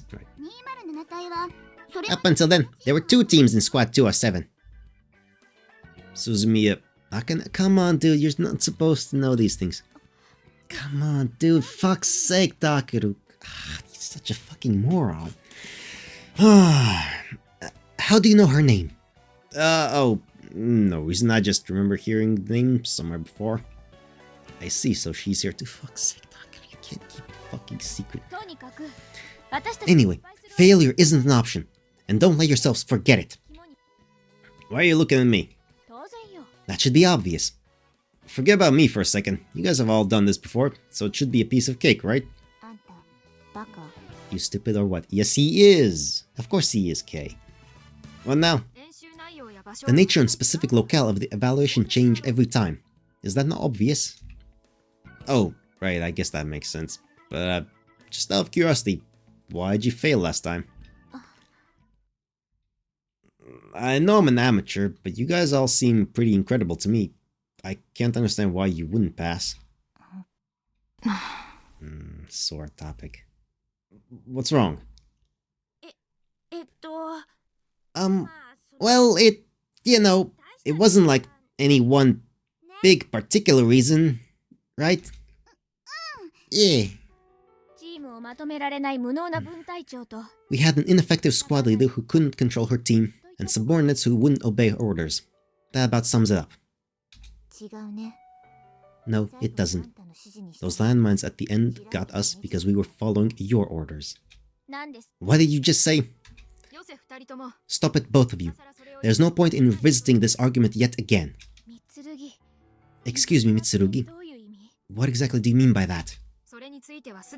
I believe the matter has been discussed ad nauseum already. There is no need for further debate. I don't like her tone. Refresh my memory. Who was it that just decided to go AWOL again? Can't say that I recall. It was you, Ayamine. You both need to stop this. Sakaki, as the leader of our unit, you also bear responsibility for ignoring the advice of Yora, your second in command. Oh gosh, what do we do? Don't ask me. I don't know either. Wow. What is it? I'm just kinda shocked that everyone fell apart like that during the evaluation, even though you were there. How do you mean? Well, kinda like how you handled things when everyone was arguing about me the other day. When push comes to shove, Maya, you're just a natural-born leader? That stings. That sentence stings. What? Do you have something you want to say to me? It's just like I said, Mei is really cool-headed, so I was wondering why she didn't take charge when you two started fighting. How would Mitsurugi replacing me have solved anything? Well, she could have gotten things under control again, right? That will cause the complete collapse of the chain of command. Sorry if I don't know what I'm talking about here, but isn't it the other way around? Sounds like it collapsed because she didn't take charge. No, it collapsed because a soldier refused to obey her superior's orders. Really, like, are you positive there wasn't some problem with the order you were giving? There's no way of knowing that beforehand. Besides, that's not even the issue here. The problem is whether or not the soldiers obey their orders in the first place. Jeez, dude. So wait, let me get this straight. Are you trying to say that even if they know their orders are messed up, soldiers should follow them to a T? Well, yes. Technically, that's correct. That's how the military tends to work. That's right. But it does cause morale issues later, and like distrust, and does cause collapse. So it doesn't. You have to give considered orders. Informed decision making is often the best. Do you have a fever or something? I mean, that's how the military works, though, Takeru. Don't misconstrue the issue. I'm not saying whether the orders I gave were good or bad. I'm just saying that we have people giving orders for a reason, and they need to be obeyed. Oh, give me a break. So if you gave the order for all of us to jump off a bridge, you'd expect us all to do it? Yes. Who the hell would say yes to that? Soldiers who don't obey orders expose not just themselves, but their entire squad to danger. Or even worse, their entire army. But like, yeah, there is the argument that in the heat of battle, where things change on a moment-to-moment basis, You don't have time to explain why you're giving certain orders. You just have to trust, trust. It just comes down to trust that the people in charge know what they're doing and have the best possible information at the moment, which is often not true, but you know, or at least the best interests of keeping everyone alive and succeeding in the mission, which is also not always true. So, you know, yeah, it's a mess. The military business is a fucking mess. Wait a minute, isn't it a lot more dangerous to just blindly follow an order you know is wrong? Not really. You don't, well, how do you know that it's wrong, though? That's the thing. How do you know that it is wrong? That's the issue. The very fact that you're questioning your commander is what's wrong. You're not even very good at this whole thinking thing, are you? No, he isn't. No, he is not. Well, sorry. Individual soldiers don't have access to the same information that squad leaders do. We use that information to make an educated decision for the team, and our orders reflect the best interests of the squad as a whole. Yeah, exactly. Do you think an average soldier, who doesn't even see the whole picture, can make a better decision than their commander? Just because you've got more information doesn't mean you're going to make perfect decisions every single time. Orders are absolute. Soldiers don't have the right to question them. That's a dangerous way of thinking. Well, but it is generally how the military works best. Which is to say the militaries never work good, but you know, the resource scarcity demands the militaries and blah blah blah. It's all nonsense. It's stupid. How so? What exactly is so dangerous about it? So if you were literally ordered to die, you just do it? I would. Alright, this is just getting ridiculous. How far is she going to take this? You guys seriously don't see a problem with all of this? Not at all. What? As a general principle, what Sakaki says is valid. Her position is somewhat extreme, but your counter-argument is no less so. Yeah, that's correct. Do you seriously believe what you're saying? Well, allow me to ask you this. Have you ever obeyed an order from your father? Of course I have. Why did you obey him? Was he coercing you somehow? Of course not. When your dad tells you to do something, you just do it. There you go. Oh. There you go. Takeru is just an idiot. It seems you understand now. This is no different. If you were to defy your father, would that not constitute insubordination within a familial hierarchy? You've got a point, but such is the essence of law and order. Since there is no absolute justice in this world, someone has to make the decisions. They may not always be the right decisions, but they must be made nonetheless. Yeah, that's how it works. Then what about you, Maya? Would you die if you were ordered to? I would. Seriously? Takeru, why are you here with us? It's a very good question because he got transported here. What do you mean? We're here to defeat the enemy, save Japan, and save the world, right? No, I'm not like the rest of you. And for our own sakes as well. What's she saying? How's sacrificing yourself going to do you any good? It doesn't make any sense.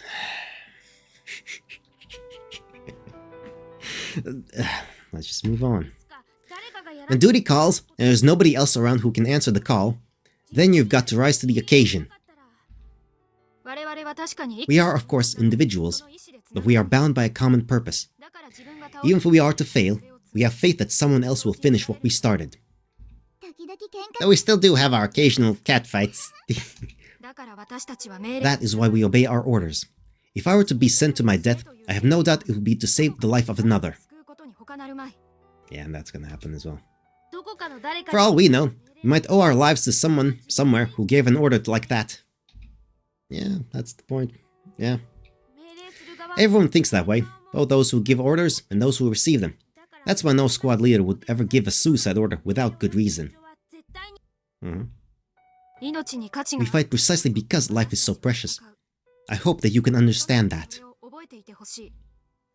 He's gonna have a hard time understanding it, but he'll learn. What you just witnessed is highly reminiscent of what occurred in the last comprehensive combat skill evaluation. That is why our unity fell apart. We were under a lot of mental duress by then. I can't blame you guys. Might as well we failed us right then and there. Totally. That was so pathetic. So it wasn't any one person's fault. We were all to blame for it. We failed as a unit. Chihiro-san might be our squad leader, but that doesn't mean she won't hear us out. I mean, she does listen. She's just a bit stubborn sometimes. Not that she necessarily listens. Come on, you're making it harder, Kay. You're being difficult here, but so is Chizuru. You're both being difficult for no reason. Mina-san! Shirogane. Right now, we are living in order to save lives. It matters not whose lives those are. Are you serious? Well, yes. Humanity's on the brink of extinction, dude. You're seriously saying you were going to be the ones to save the planet? Yes. Yeah. You in particular, Takeru. You've got the protagonist's fate of saving the world. And going through some horrible things. I can't even imagine them. I can! And I already have explained some of them. Here and there. And it's gonna be fucking depressing. We're gonna be depressed. I'm looking forward to that. I really am. It's weird. But I want the sadness. Because then we're gonna have the happiness. We need the highs and the lows. Otherwise, if it's all just one thing, then it's irrelevant. It's the norm. It doesn't matter. Is it that surprising? Takeru, if you were ordered to die, could you do it? Could you die? Oh shit. Fuck. Honesty? Or... This feels like a super fucking important choice.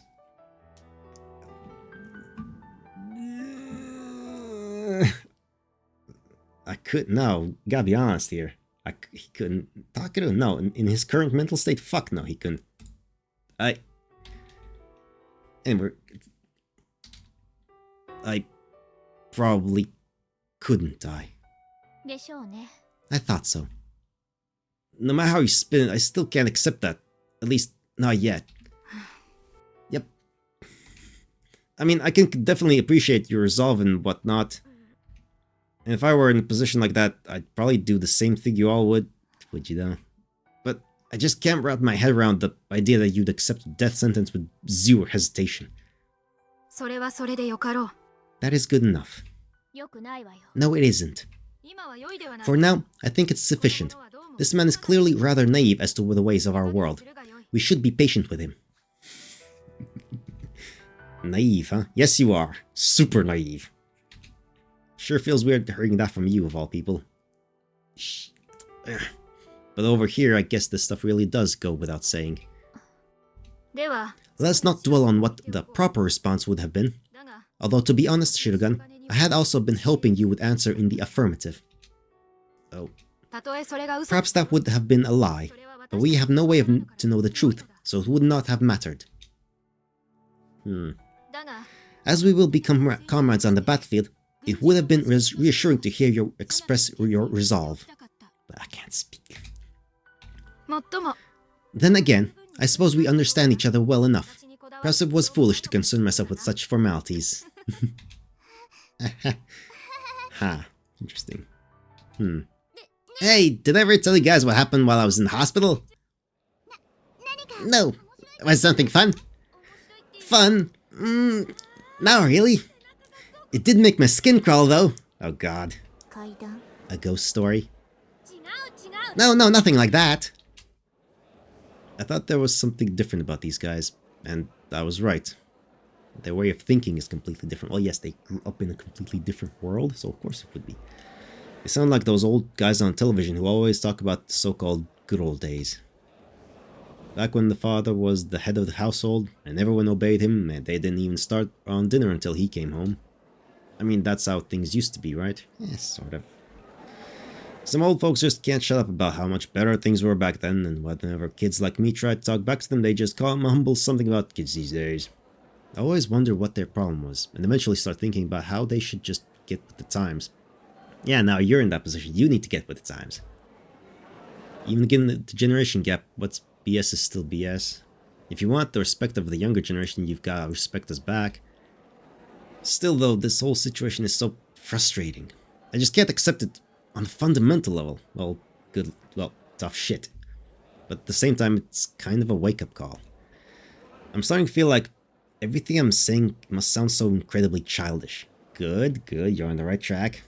I had to admit it, but they all seem so much more mature than me, because they were forced to grow up faster. Like, when we were talking about the distribution of food earlier, my gut reaction was, that isn't fair. But what if these guys had asked me what my definition of fairness is? I've always taken what I have for granted. I had a peaceful, easy life served to me on a silver platter, and I still found stuff to complain about.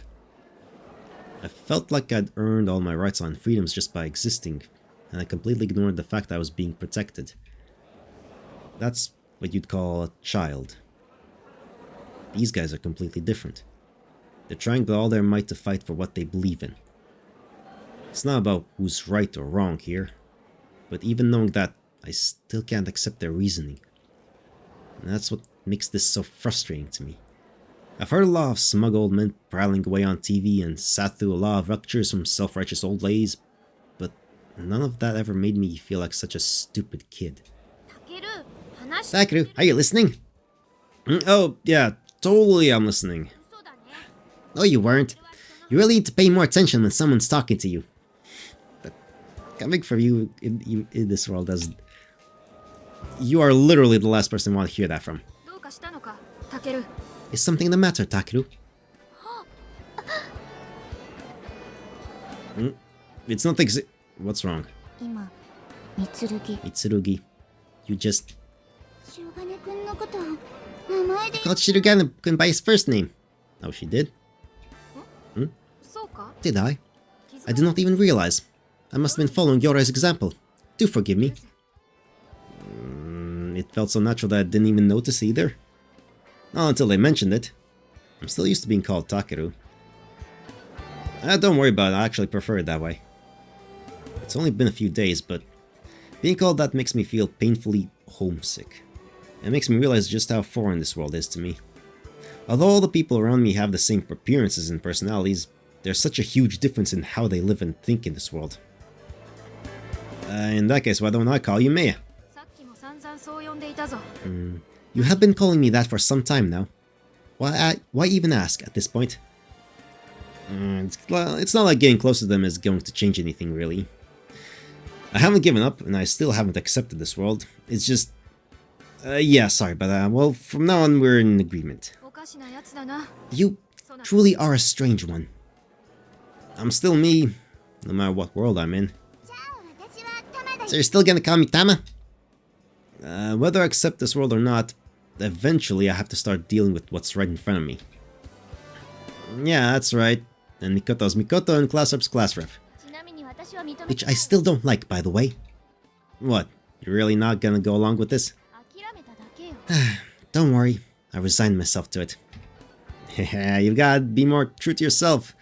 So hey, why don't you all call me Takeru? Sounds good. But not you. You're so mean to me. And Tama... Oh, fuck's sake, Takeru. God, that guy... I hate this guy in a way. Like, he can be solid sometimes, but like, this... anyway. And Tama, Takeru-san fits you much better. You would do well to address me as such. Fuck you. Fuck you, Takeru. Were you just poking fun at me? Takeru-san. Like that? I'm pretty sure it's not your choice what other people call you. Oh, who cares? Okay, Takeru-san it is then. There we go, Tama. As for I mean, let's just keep things the way they are. That way it feels the most you. Boring. Oh yeah? And how about I give you a nickname? How about Yakisoba? Why? God damn, you're mentioning things that... Why yakisoba? It just feels like something Ayumina would like. Ow, how'd you know that? You're letting your knowledge seep through, you fucking idiot. Was that hard to guess? Yep, done deal. You're yakisoba now. Ayamina's fine. No, don't be shy. Call me that again, and I'll drop you.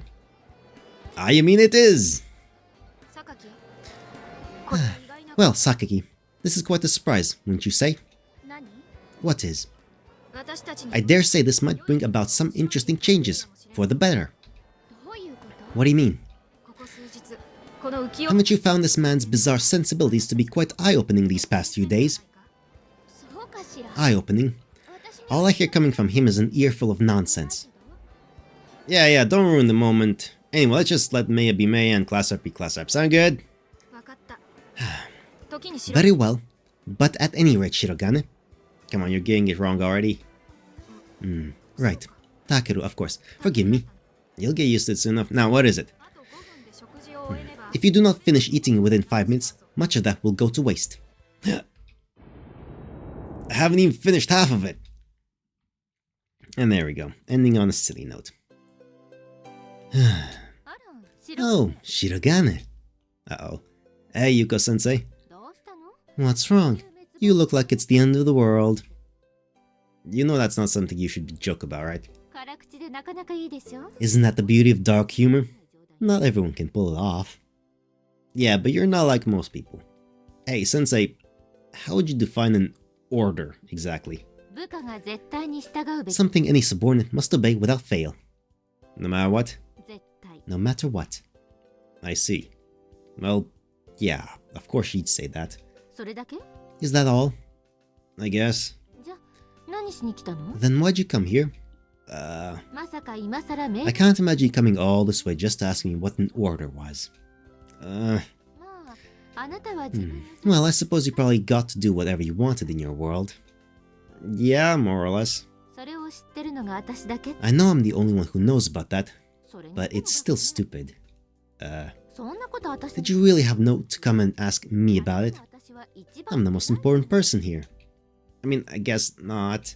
Have your squad mates answer those kinds of things. Get in a quick fight with Sakaki for all I care. I'll teach you a thing or two. That's exactly what just happened. Hey, come to think of it. Did Yashiro visit you this morning? Oh yes, she did actually. Why would she do that? She came to wake me up. Is that all? Yes. What was that all about anyway? Beats me. Maybe she thinks you'll make for a good new time killer. Time killer? Seriously? Since you came all the way down here, why don't you go visit her before you go? Good idea, I'll do that. Yeah, let's replace... Since we don't have Sumika to talk to in the evening, I guess we have the weird bunny girl. Who's a robot. Hello? And they even have the bunny noises for her turning out. Great. Well, of course they do. How could they not? How could they not? Ah, there you are. This is the weirdest room, I swear.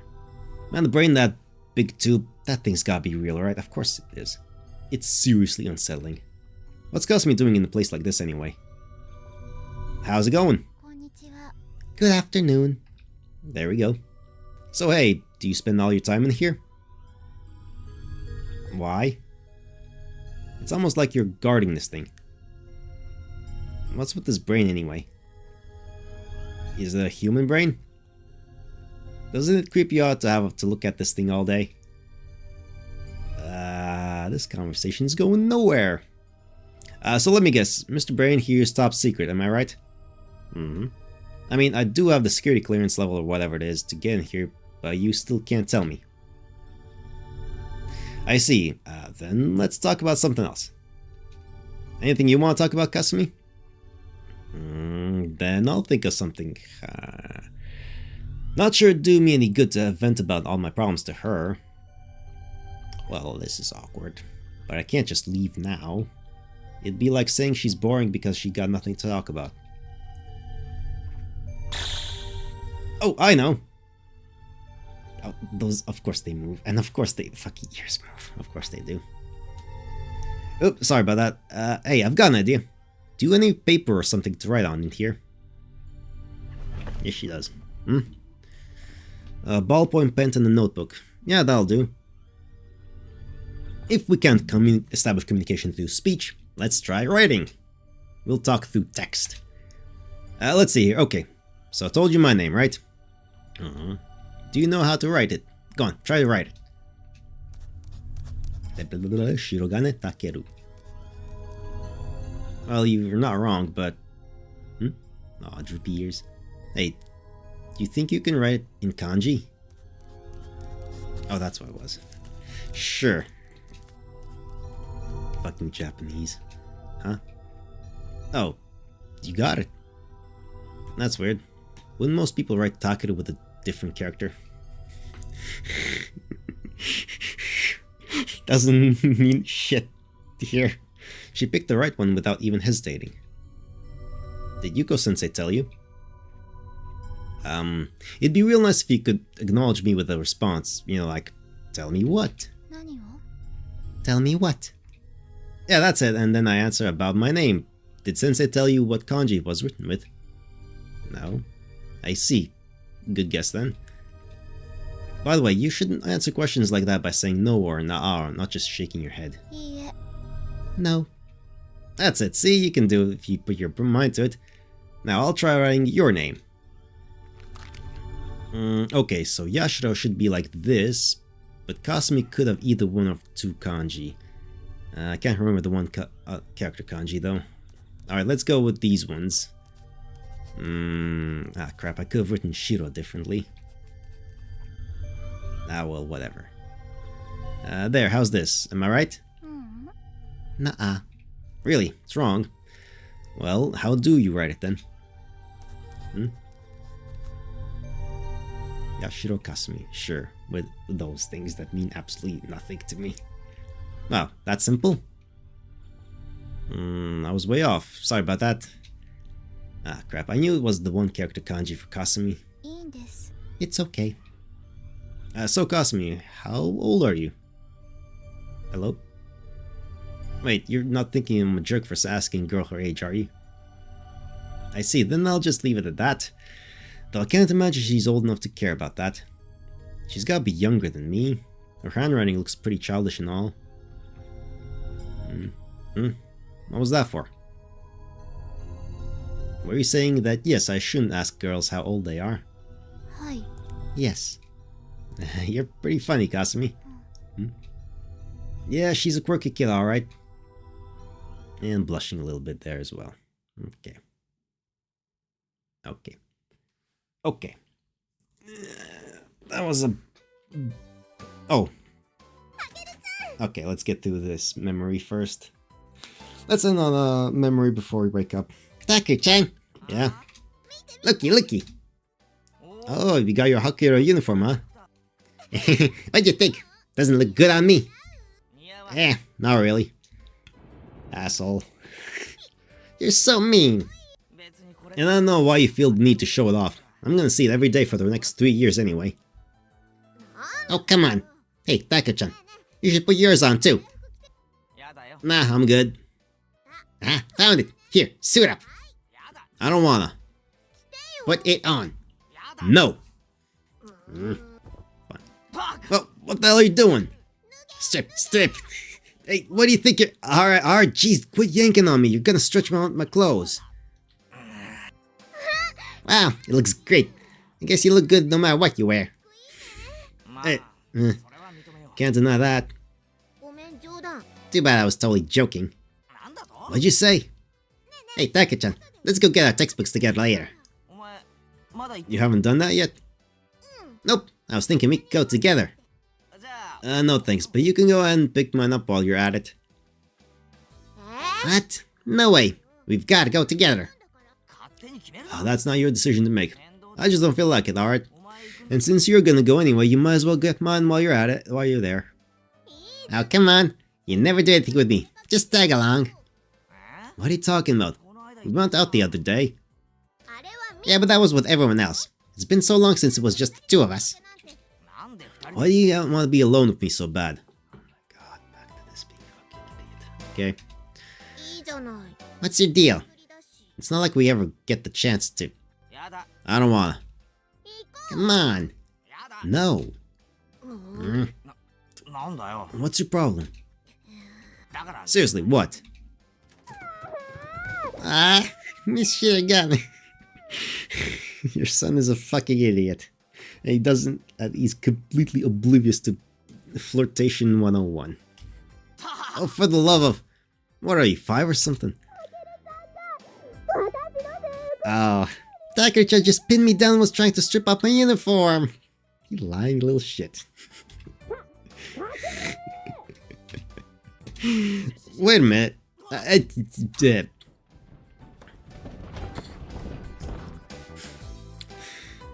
that's dumb.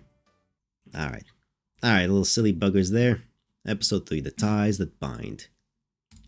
We're gonna save that there. And conclude for now. Yes. We shall conclude for today, because apparently killed my voice again. Somehow. Good job, me. Fucking hell.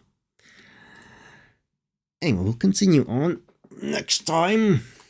Or something like that. But until then, there's some music.